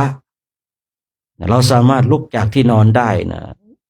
ขึ้นชื่อว่าเรามีความเพียรนะแต่ความเพียรเช่นนี้ไม่สามารถที่จะทำลายกิเลสได้ถ้าเรามีความเพียรที่ไม่ถูกต้องเช่นเรานั่งภาวนาแล้วก็หลับอย่างเงี้ยนะอันนี้ขอประทานอภัยที่ต้องกล่าวเช่นนี้อยากให้เราเข้าใจไว้ทำไมเนี่ยฉันก็มีความเพียรอยู่นะตื่นตี 3อย่างเงี้ยคือบางทีเนี่ยเราบอกมาจาริกทุดงค์มาตื่นตี 3อย่างเงี้ยนะถูกต้องเลยตื่นตี 3ตื่นมาทำอะไรสวดมนต์บอกคนทั้งหลายตื่นมานั่งสมาธิเนี่ยบอกคนทั้งหลาย แต่เวลาสวดมนต์นั่งสมาธิเราก็หลับคนทั้งหลายได้ยินอาจารย์เรามีความเพียรดีแท้เหมือนกับพระในสมัยครั้งพุทธกาลผู้เป็นอาจารย์ตนเองเขาไปหลับพอหลับตื่นขึ้นมาก็ลุกไปดูลูกศิษย์เห็นลูกศิษย์นอนหลับแต่เห็นแก่หลับแก่นอนทำไมไม่ตั้งความเพียรทำไมไม่สร้างความเพียรพอบอกลูกศิษย์เสร็จกลับไปนอนต่อนะพอหลับอีกก็ตื่นขึ้นมาอีกก็ลุกมาดูลูกศิษย์อีกเห็นลูกศิษย์นะยังเป็นผู้หลับไหลอยู่ก็ปลุกให้มาสร้างความเพียรให้มาสร้างความเพียรลูกศิษย์บอกโอ้อาจารย์ของเราปรารภความเพียรมากเกินไปว่านะคือลูกศิษย์เขาเห็นว่าอาจารย์เดินมาปลุกบ่อยอาจารย์ของเราเนี่ยปรารภความเพียรมากเกินไปไม่ไหวแล้ววันหนึ่งก็มีคนแอบไปดูพระแอบไปดูที่จริงอาจารย์ของเราไม่ได้ปรารภความเพียรเลยนะบอกให้เราสร้างความเพียรตัวเองกันแต่ยังไปหลับอยู่นะบางทีเนี่ยเราเนี่ยตื่นมาที่3เนี่ยนะบอกคนทั้งหลายว่าเรามาสร้างความเพียรแต่ที่ไหนได้เราเพียรของเราไม่ถูกต้องที่ได้กล่าวเมื่อสักครู่นี่ว่ามีความเพียรอยู่แต่มีความเพียรที่ไม่ถูกต้องเรานั่งเหมือนกันเนี่ยแต่นั่งแบบนี้เนี่ยไม่สามารถที่จะทำลายอาสวะกิเลสได้ถ้านั่งแล้วขาดสติขาดสัมปชัญญะแต่ถ้านั่งเพื่อที่จะหลอกให้คนทั้งหลายมาศรัทธาหลอกให้คนทั้งหลายน้อมนำน้ำปานะเข้าอาหารมาก็อันนี้พอได้อยู่นะแต่ทั้งนี้ทั้งนั้นแม้แต่ตัวของเราเองยังหลอกตัวเองแล้วเรายังไปหลอกผู้อื่นด้วยอย่างเงี้ยนะ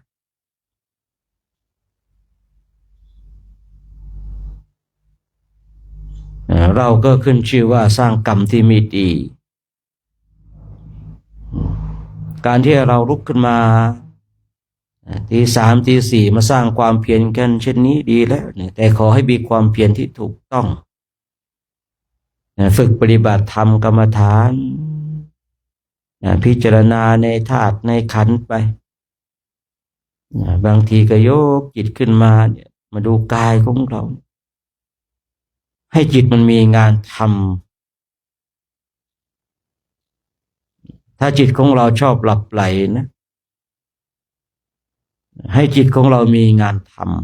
ำก็ที่งานของเราคืองานอะไรงานสาสางกิเลสการที่พระพุทธเจ้าเนี่ยบางทีพระองค์ทรงตัดในเรื่องของอสุภกรรมฐานเนี่ยเช้าแบบนี้อสุภกรรมฐานก็เป็นกรรมฐานอีกหนึ่งกรรมฐานที่ทำให้เรานะสามารถออกจากวัฏสงสารนี้ได้ให้เห็นร่างกายของเรามันเป็นของไม่สวยสดงดงามให้เห็นตามความเป็นจริงพิจารณาไปที่จริงร่างกายของเราเนี่ยมีแต่ของสกปรกทั้งนั้นนะแต่เราปกปิดเราปิดบังเราซ่อนเร้นเพื่อที่จะทำให้เราเข้าไปยึดเข้าไปติดเข้าไปถือว่ากายนี้เป็นของเราการที่เรามาพิจารณาอสุภกรรมฐานเห็นของเน่าเปื่อยเห็นของไม่งามอย่างเงี้ยเราพิจารณาไปจิตของเรามีงานทำคือในจิตของเรามีงานทำที่ประกอบไปด้วยธรรมก็สามารถทำให้เราหลุดจากวัฏสงสารนี้ได้แต่บางคนเนี่ยจิตก็มีงานทำเหมือนกันแต่ว่างานทำของจิตนั้นเนี่ยไม่ได้นำพาให้ตนเองออกจากวัฏสงสารเช่นจิตนั้นก็ไปคิดเรื่องทั้งหลายที่ไม่ได้เกิดประโยชน์ที่ไม่ประกอบไปด้วยธรรม ถ้าจิตมีงานทำเช่นนี้จะเป็นเครื่องผูกรัดให้เราติดอยู่ในวัฏฏะสงสารนี้คือเราเนี่ยจะต้องเข้าใจนะเวลานี้จิตของเราเนี่ยมันว่างแล้วหลับอย่างเงี้ยนะว่างแล้วขาดสติว่างแล้วขาดสัมปชัญญะแต่ถ้าว่างแล้วมีสติสัมปชัญญะมันก็อีกว่างหนึ่งนะมันพูดคำว่าว่างเหมือนกันนะแต่ถ้าว่างนะขาดสติขาดสัมปชัญญะว่างแบบนี้มันจะเข้าไปสู่ในการหลงไหลเพลิดเพลินในวัฏฏะนี้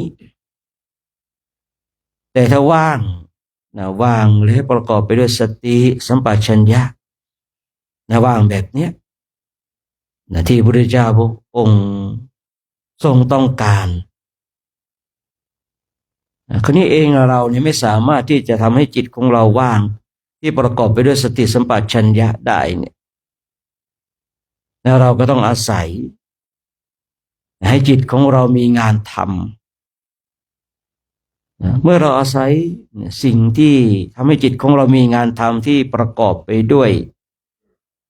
เครื่องนำพาให้เราออกจากวัฏฏะสงสาร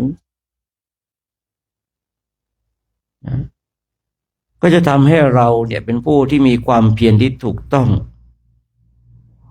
ความเพียรนั้นก็จะนำพาให้เราเข้าใกล้อริยมรรคอริยผล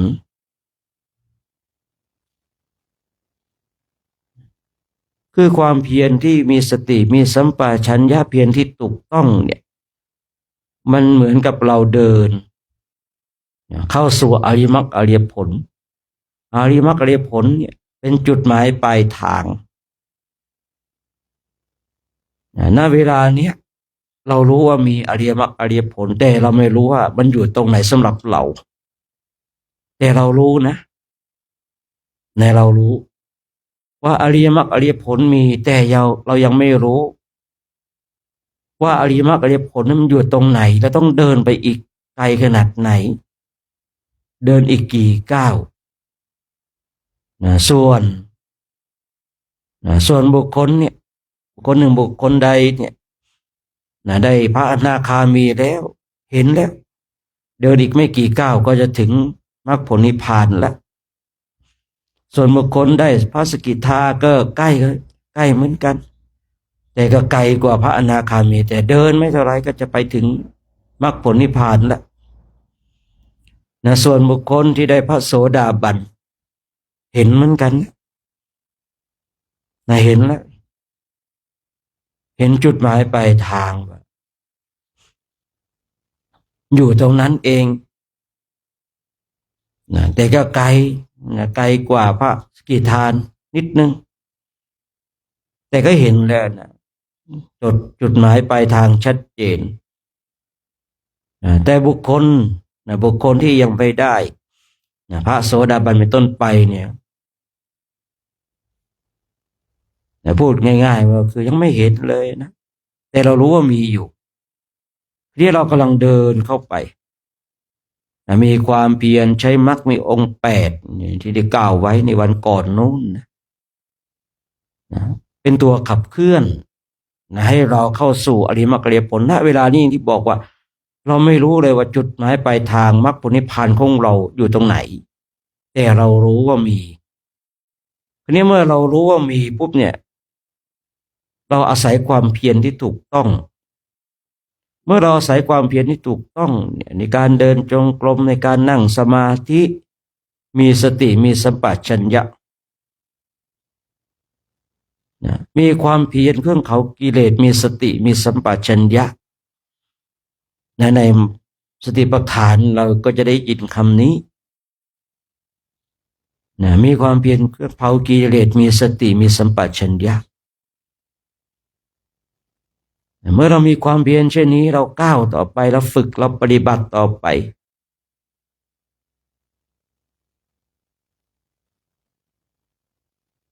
เมื่อเราฝึกต่อไปปฏิบัติต่อไปเนี่ยอย่างที่ได้กล่าวในวันก่อนเราเดินในเส้นทางที่ถูกต้องแล้วอันนี้ทุกก้าวของเราเนี่ยมันจะก้าวเข้าไปหามรรคผลนิพพาน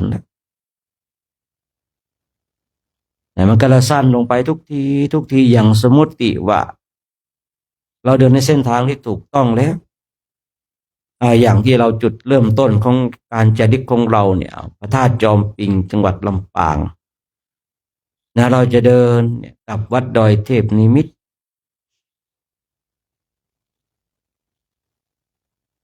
เราจะเดินกลับวัดดอยเทพนิมิตรเนี่ยยิ่งเราเดินไปทุกวันเมื่อไรวัดดอยเทพนิมิตรก็ใกล้เข้ามาทุกทีแล้วที่จะถึงใกล้เข้าไปทุกทีแล้วที่เราจะถึงเส้นชัยยิ่งถ้าเราเดินเป็นวันเป็นคืนเนี่ยก็ถึงเร็วเพราะเรามีจุดหมายปลายทาง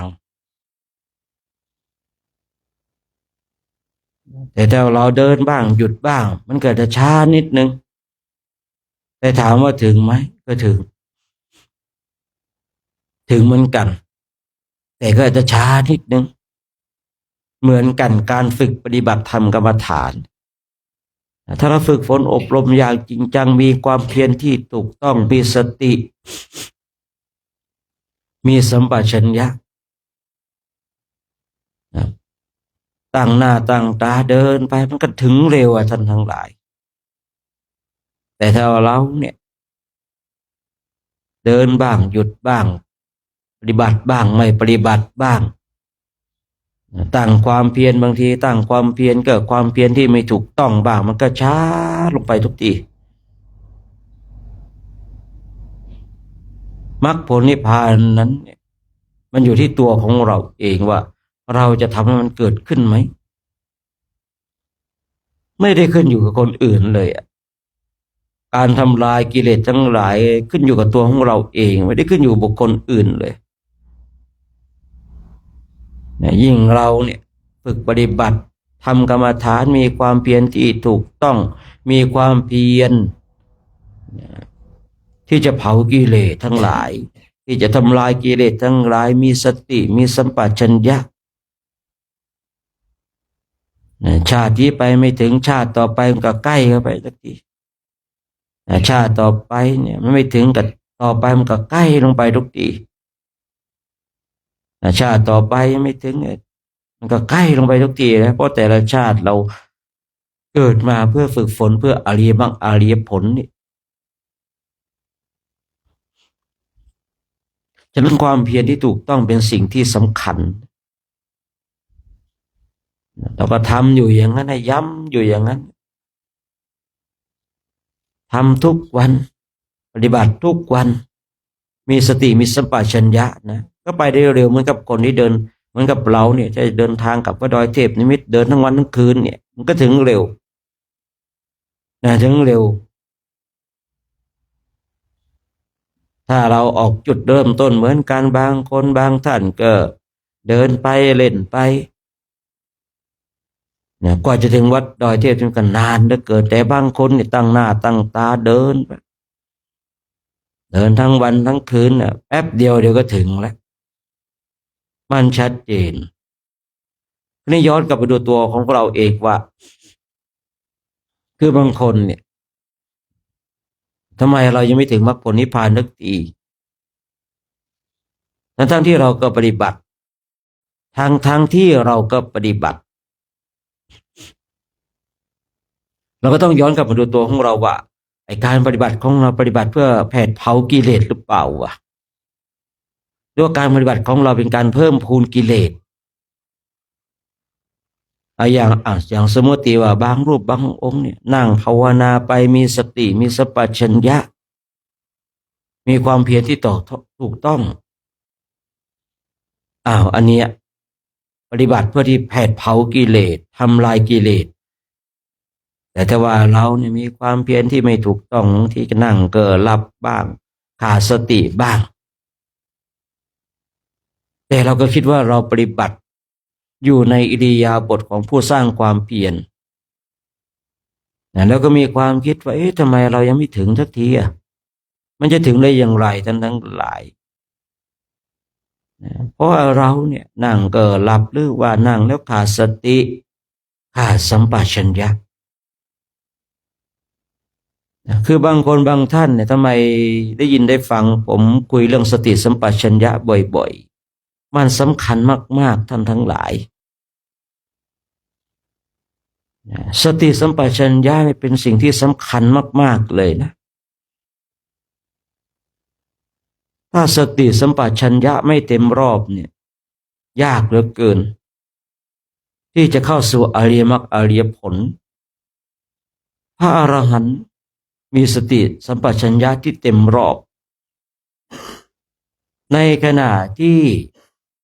ฟังธรรมบุคคลที่บรรลุธรรมโดยการฟังธรรมในขณะฟังธรรมสติสัมปชัญญะก็เต็มรอบผู้ที่บรรลุธรรมที่เนื่องในการสร้างความเพียรสติสัมปชัญญะก็เต็มรอบ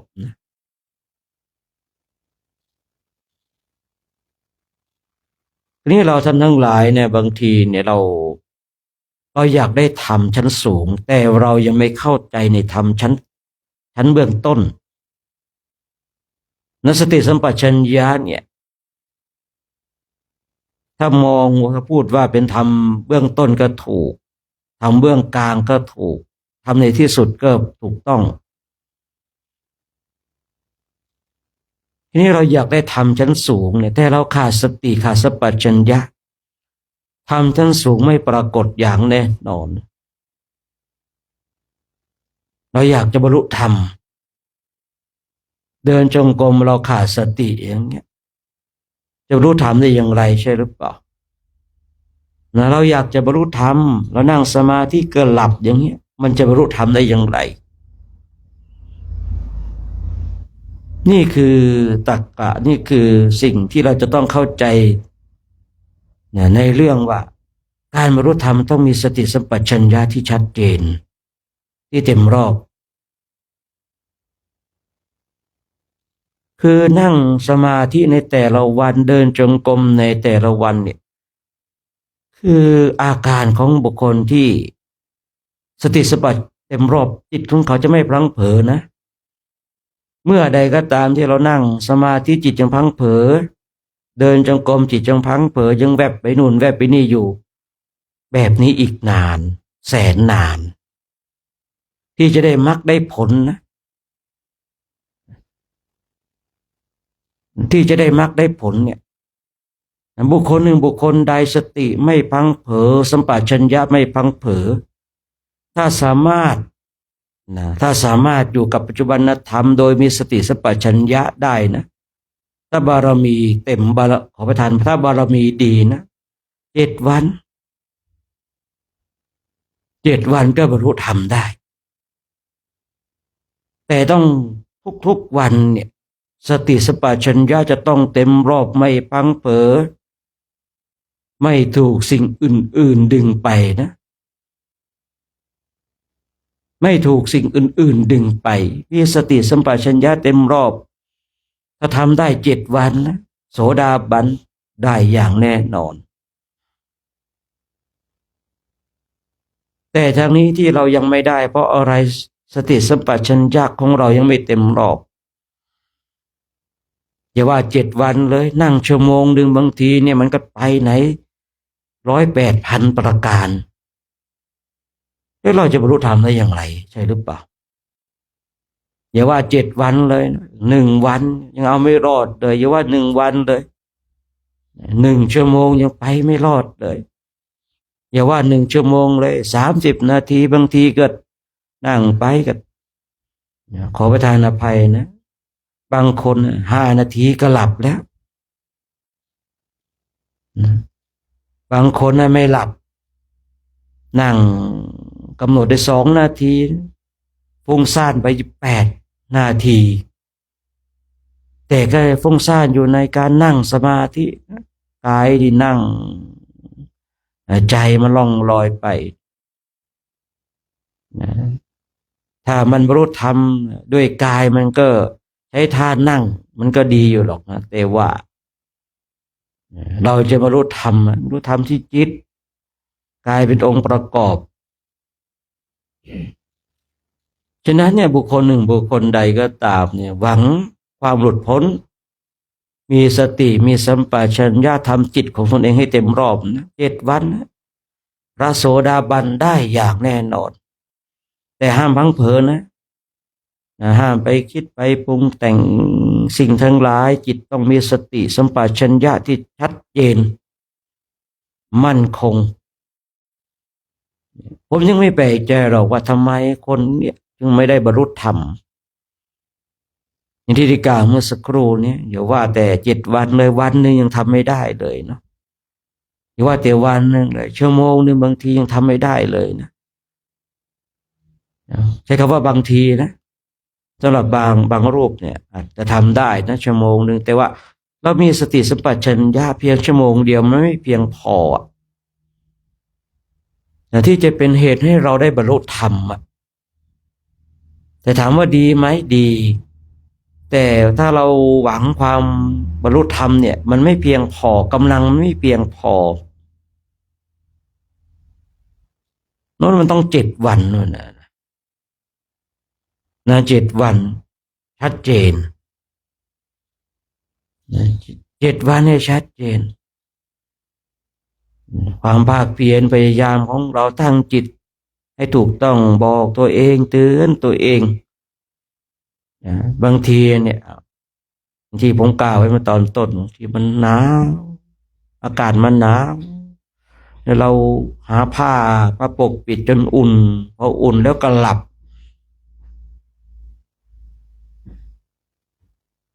แบบนี้ได้หลับไม่ได้เผาภาวนา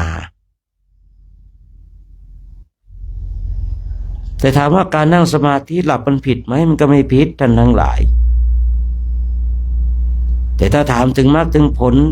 มันก็จะทำให้เราช้ามีเครื่องเนิ่นช้าแต่ถ้าเรานั่งแล้วก็หลับแล้วเราก็หลับแบบนี้นะขอประทานอภัยถามว่ามันผิดไหมมันก็ไม่ผิดหรอก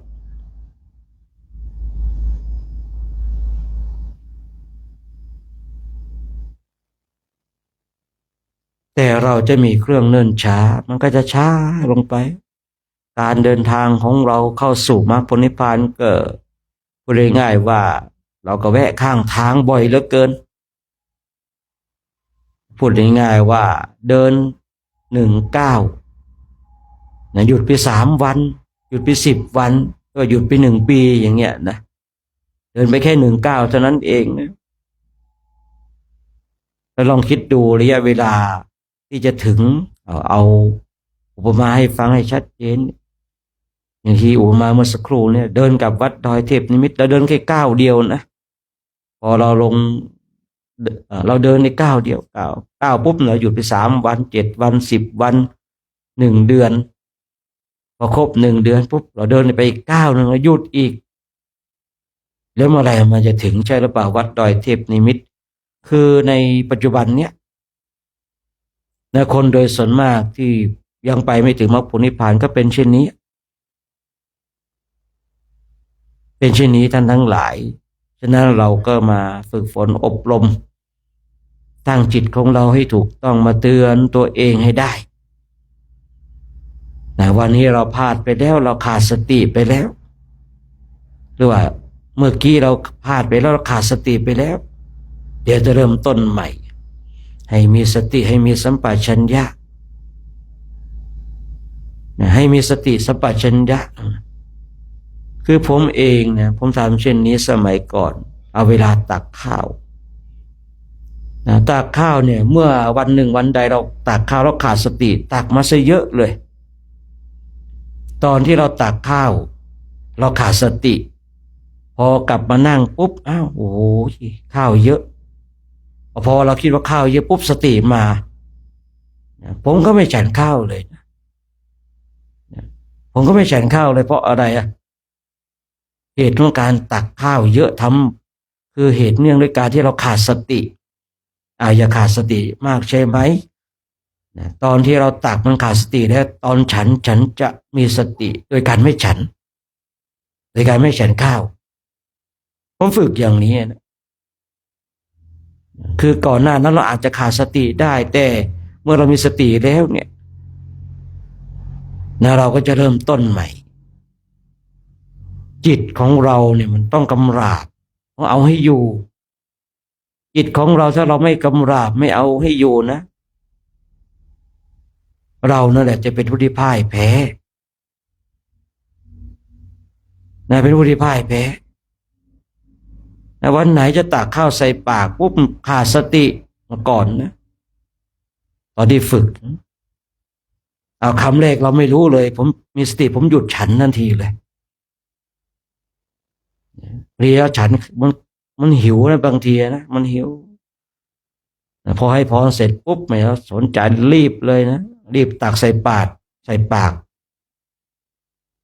พอได้ฉันไปสัก2-3คำมีสติพอมีสติปุ๊บเมื่อกี้เราขาดสติไปผมหยุดฉันเลยนะหยุดฉันเลย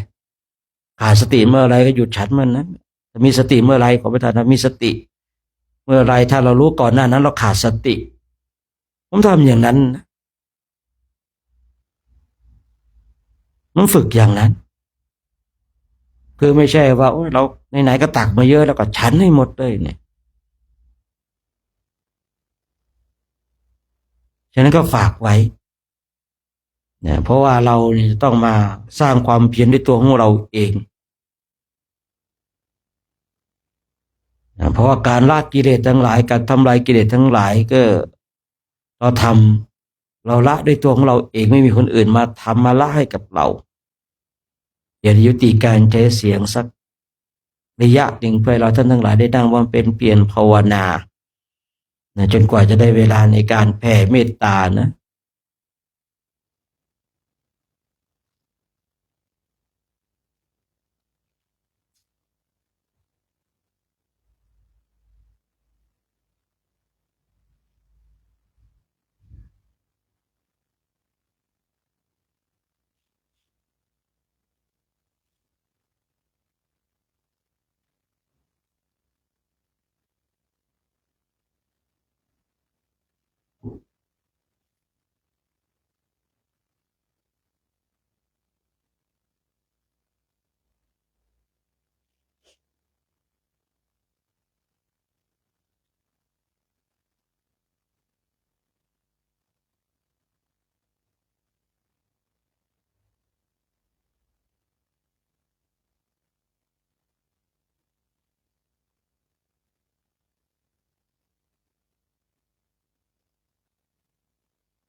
การ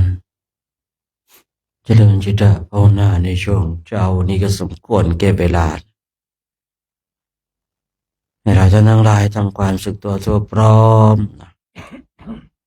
น้อมจิตน้อมใจจิตที่เป็นบุญเป็นกุศล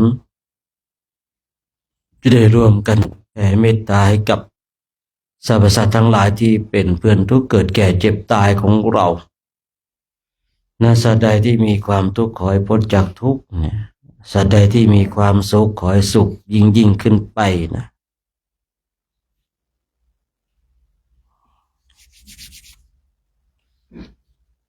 สัพเพสัตตาอาเวราโหนตุขอสรรพสัตว์ทั้งหลายทั้งปวงที่เป็นเพื่อนทุกข์เกิดแก่เจ็บตายด้วยการทั้งหมดทั้งสิ้นจงเป็นสุขเถิดอย่าได้เวรต่อกันและกันเลยอาปยาปัชชาโหนตุจงเป็นสุขเถิดอย่าได้ปาดเบียดเบียนซึ่งกันและกันเลยอานิคาโหนตุจงเป็นสุขเถิดอย่าได้ความทุกข์กายทุกข์ใจเลยสุขีอัตตานังปริหารันตุจงมีแต่ความสุขกายสุขใจรักษาตนให้รอดพ้นจากทุกโทษเวรภัยอันตรายทั้งปวงจงทุกตัวหน้าเถิดกาตังปุญญาพลังไมหังสัพภาเกียปวันตุเตขอสรรพสัตว์ทั้งหลายทั้งปวงเหล่านั้นจงเป็นผู้มีส่วนได้เสวยผลบุญที่ข้าพเจ้าทั้งหลายได้บำเพ็ญแล้วนี่เถิ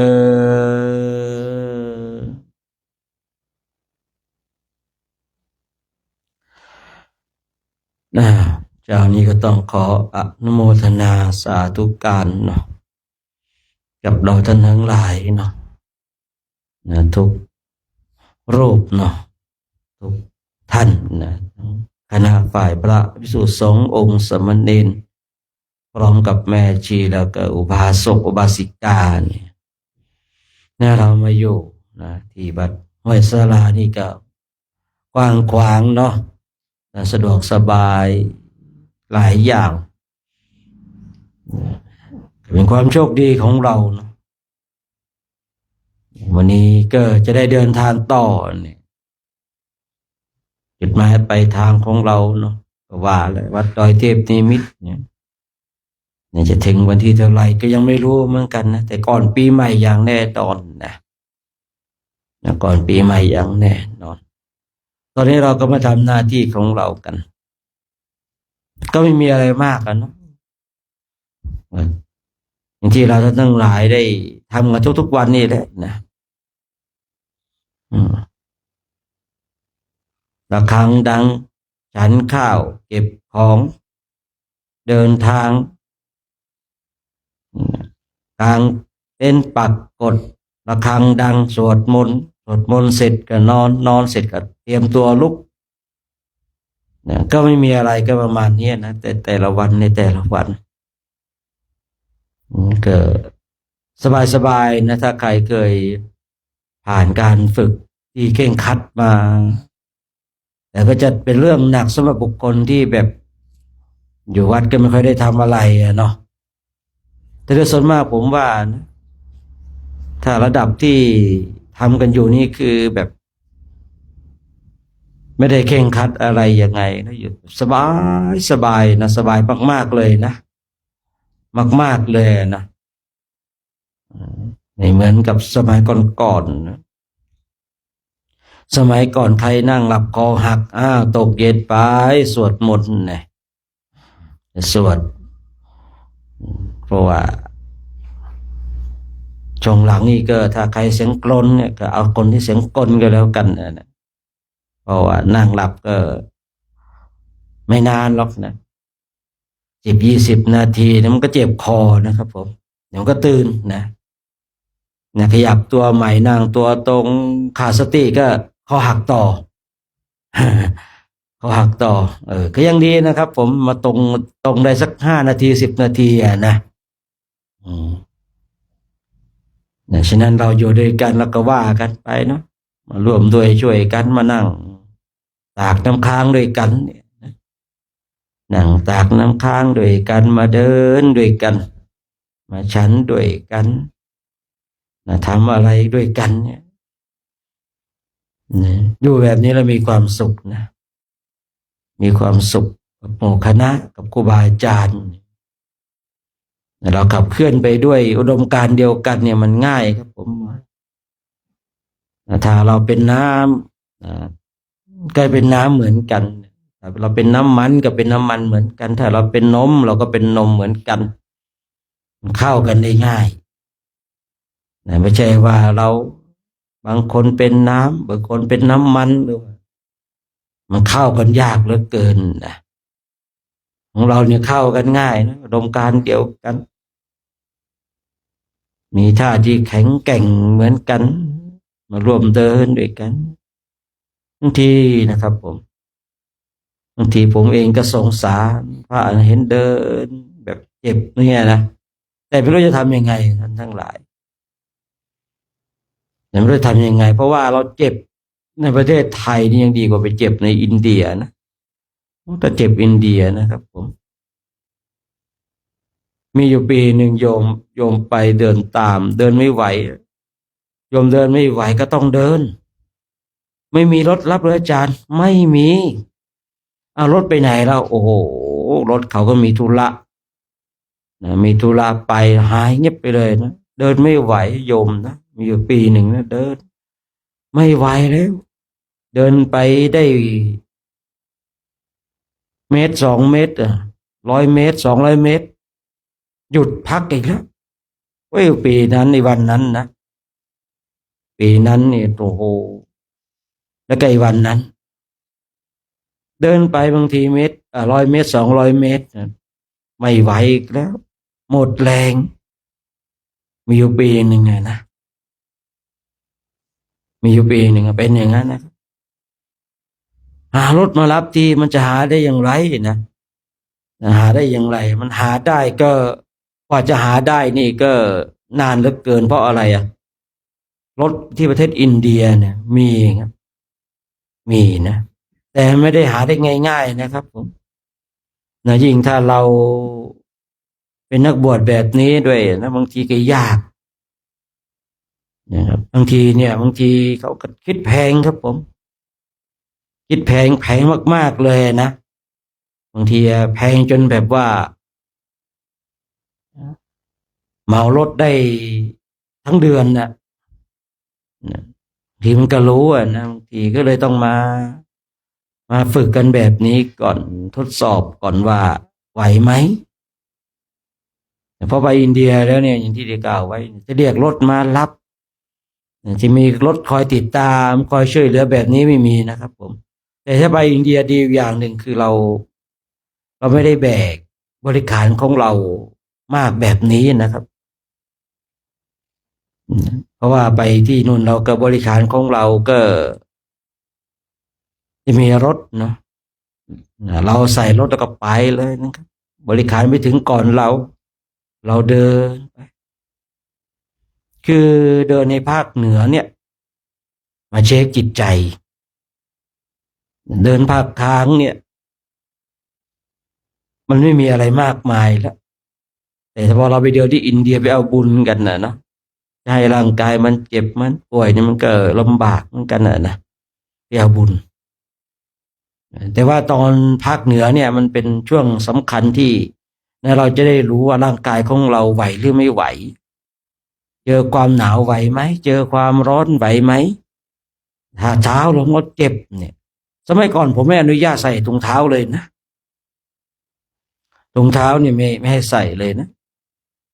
ไม่ให้ใส่เลยนะครับเพราะอะไรบางทีมันดูไม่ค่อยงามไม่ใช่อะไรหรอกนะแต่ช่วงนี้ก็เบาๆลงไปบ้างแล้วนะแต่ถ้าใส่มากจนเกินไปเท้าไม่ได้เจ็บอะไรมากมายนี่ก็ไม่ให้ใส่นะเพราะว่าเรานี่คือบางทีเห็นเอาแบบอย่างอะไรที่ไม่ดีกันนะเอารูปนั้นใส่ได้ผมไม่ใส่ผมก็ไม่เคยใส่เหมือนกันทำไมไม่เอาแบบอย่างบ้างนะเนี่ยหลวงพ่อเองก็ไม่ใส่นะหลวงพ่อท่านเท้าบางเดินนิดหน่อยเท้าเครื่องกระพอง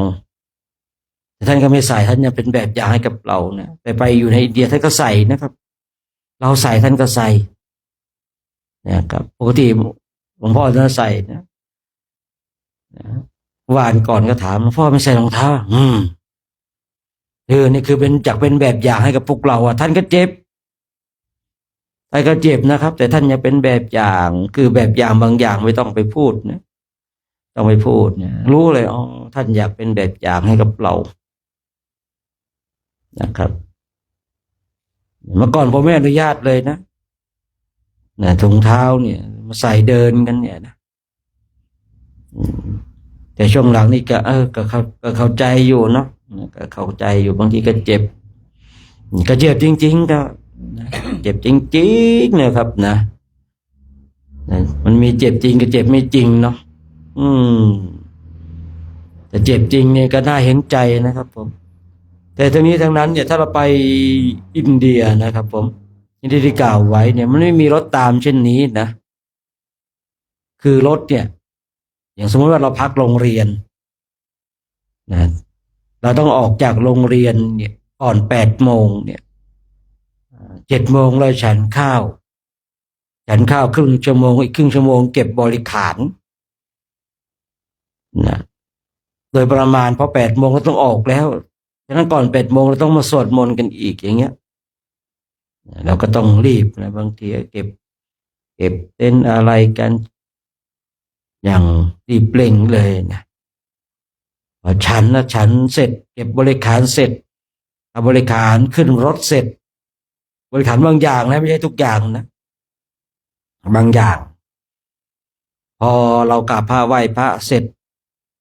นะทางโรงครัวเขาเก็บข้าวเก็บของเสร็จก็ออกพร้อมกันไปเจอกันทีตอนเย็นแล้วไปเจอกันทีตอนเย็นเลยนะครับผมนะไม่มีหรอกรถจะมาตามแบบนี้นะไม่มีอะไรไปเจอกันตอนเย็นนะ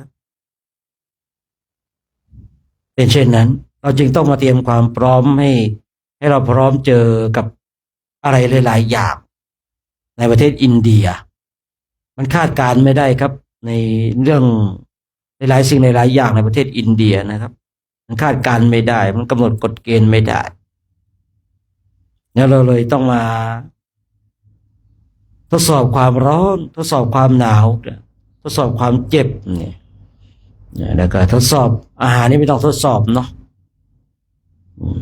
เด็กแรกไปกันนะโอ้ยชอบมากเลยนะโอ้โหฉันผักชอบครับผมกะหล่ำปีผัดกะหล่ำปีกะหล่ำดอกมันอาลูถั่วฝักยาวมีแค่นั้นนะครับแค่นั้นวันนี้ต้มกะหล่ำปีกะหล่ำดอกเรียกกะหล่ำดอกแล้วกะหล่ำดอกปลูกวันต่อไปก็ผัดวันต่อไปก็นึ่งอะไรเขามีแต่อย่างนั้นนะครับไม่มีอะไรมากมายเด็กแรกก็อร่อยครับผมสักครึ่งเดือนไปเริ่มไม่อร่อยแล้วนะสักเดือนหนึ่งไปเริ่มแล้วเจอวัวเจอควายจะซอกเล็กกันแล้วนะเจอวัววันนั้นไปแม่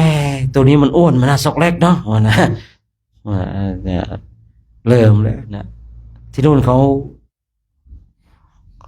กินผักเป็นหลักกันเนาะแล้วเราจะเข้าใจในเรื่องของพระวินัยข้อหนึ่งนะในเรื่องที่ว่าแบบอาหารเรื่องของเนื้อสัตว์เนี่ยเพราะที่นู่นเขาไม่ได้ทำไว้เหมือนกับบ้านเรานะ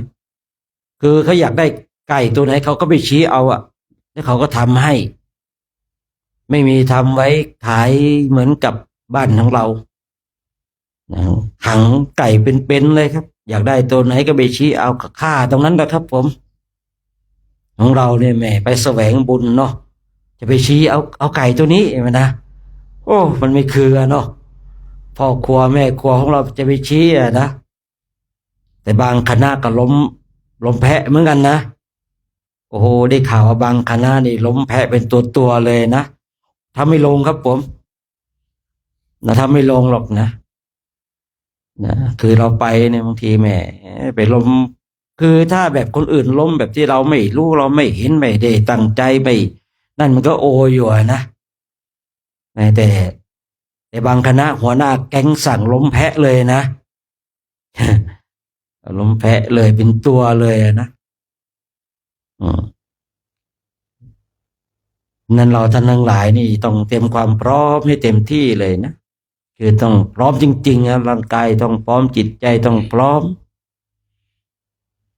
นะพร้อมที่จะไปตายนะผมต้องบอกสั่งไว้เลยทุกปีว่าไปเนี่ยนะต้องสั่งญาติสั่งเจ้าวาดสั่งพ่อสั่งแม่สั่งคนในหมู่บ้านให้หมดเลยว่าอาตมาไปครั้งนี้อาจจะไม่รอดกลับมาต้องสั่งอย่างนั้นเลยนะเพราะอะไรก็ไม่รู้เหมือนกันเนี่ยนะเกิดไปตายที่นู่นทำยังไงเดี๋ยวเราต้องเตรียมด้วยนะต้องบอกไว้เลยนะถ้าใครได้ไปอินเดียต้องสั่งให้หมดเลยนะใครยังไม่ได้ใครมีทรัพย์สมบัติมากก็ทำพิธีกรรมไว้ให้เรียบร้อยเลยนะกันเขามาแย่งกันนะต้องเตรียมแล้วตรงนี้นะเพราะว่าตอนนี้เริ่มคุยเช่นนี้เพราะว่าเราท่านทั้งหลายนะจะพร้อมที่จะลุยด้วยกันแล้วนะพร้อมที่จะลุยพร้อมที่จะสู้ด้วยกันเนาะ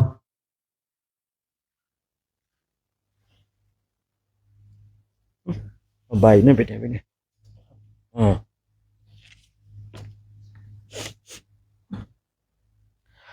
เช้านี้ก็หลังจากที่เราได้ลาพระกราบพระเสร็จเนาะนิมนต์ไปดูไม่มีกระต้มหรือเปล่าไม่รู้นะมีมีอยู่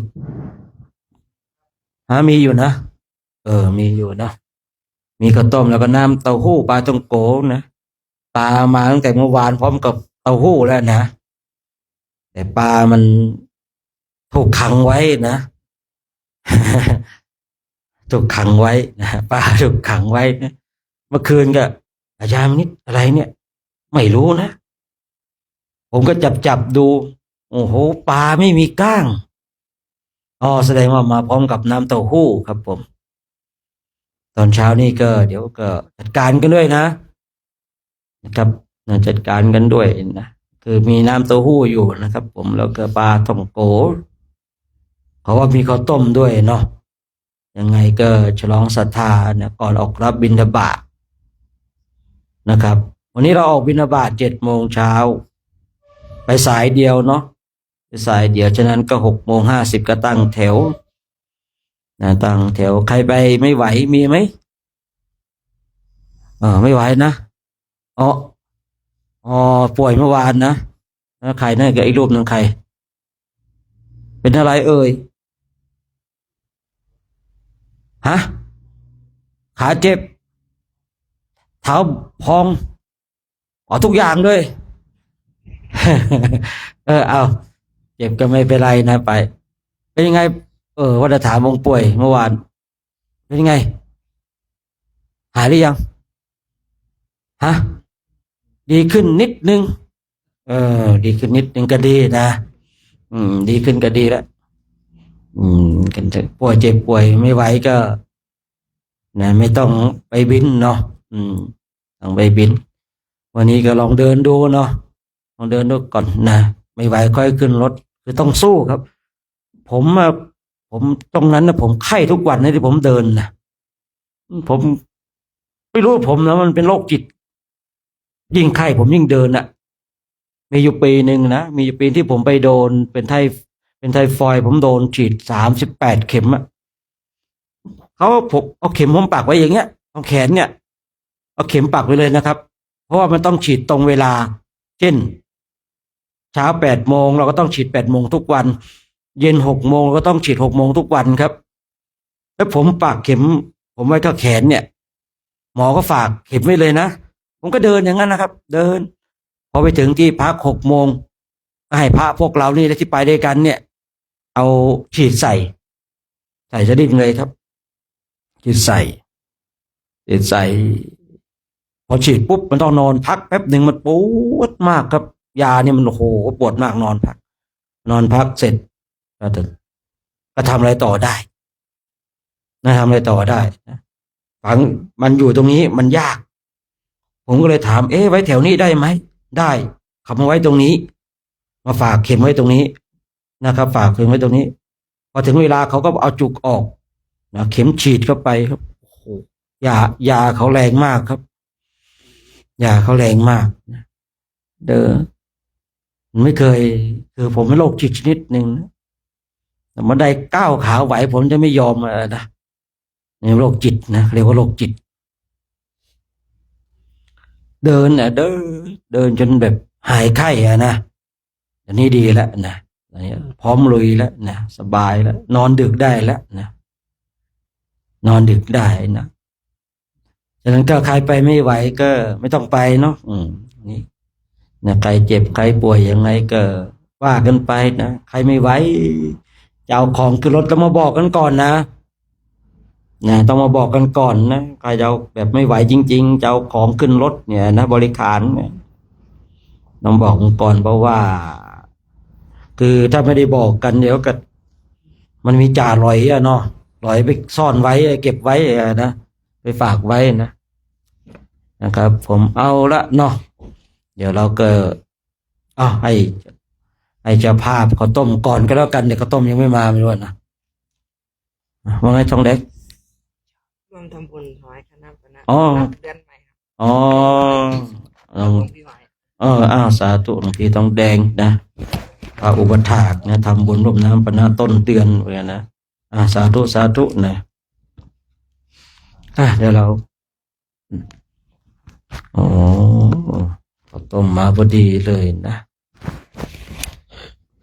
สงสัยจะรู้ว่าคุณเจ้าท้องร้องนะที่ร้องไม่ใช่ใครหรอกผมนี่แหละนะผมก็อ้างพระคุณเจ้าไว้ก่อนนะเนาะเดี๋ยวเราให้พรโยมเนาะให้พรจะฝากข้าวต้มเนาะสัพพโลกวินิโมโตสาภาสันตาปวาชิโตสาภาเวรามาติกาโตเนียพุโตจาตุวังภาวาสาพิยติโยฉันตุสาภาโลโควินาสตุมาภาวัตวันตารายโยสุขิธิขายุโกธนาสีเลียสานิจังโวทาปัจจายโนจาตารโรธามาวัฏติอายุวันโนสุขังพลังต่อไปเรากราบพระพร้อมกัน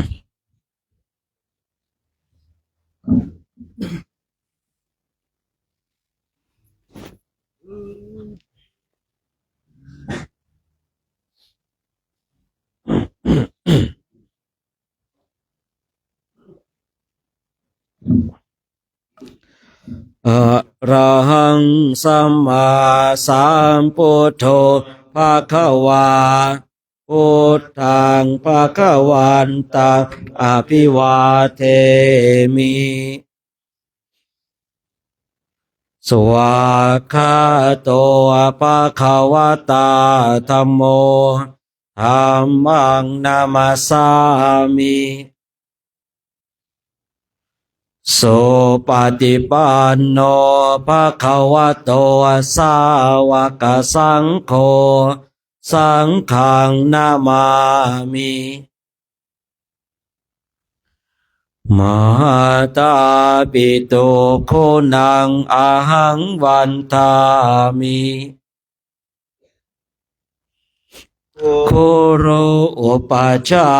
อาจาริยาคุณาอาหังวันทามิน้อมจิตน้อมใจกราบคุณครูบาอาจารย์พร้อมกัน3 ครั้งพร้อมแล้วกราบกราบกราบ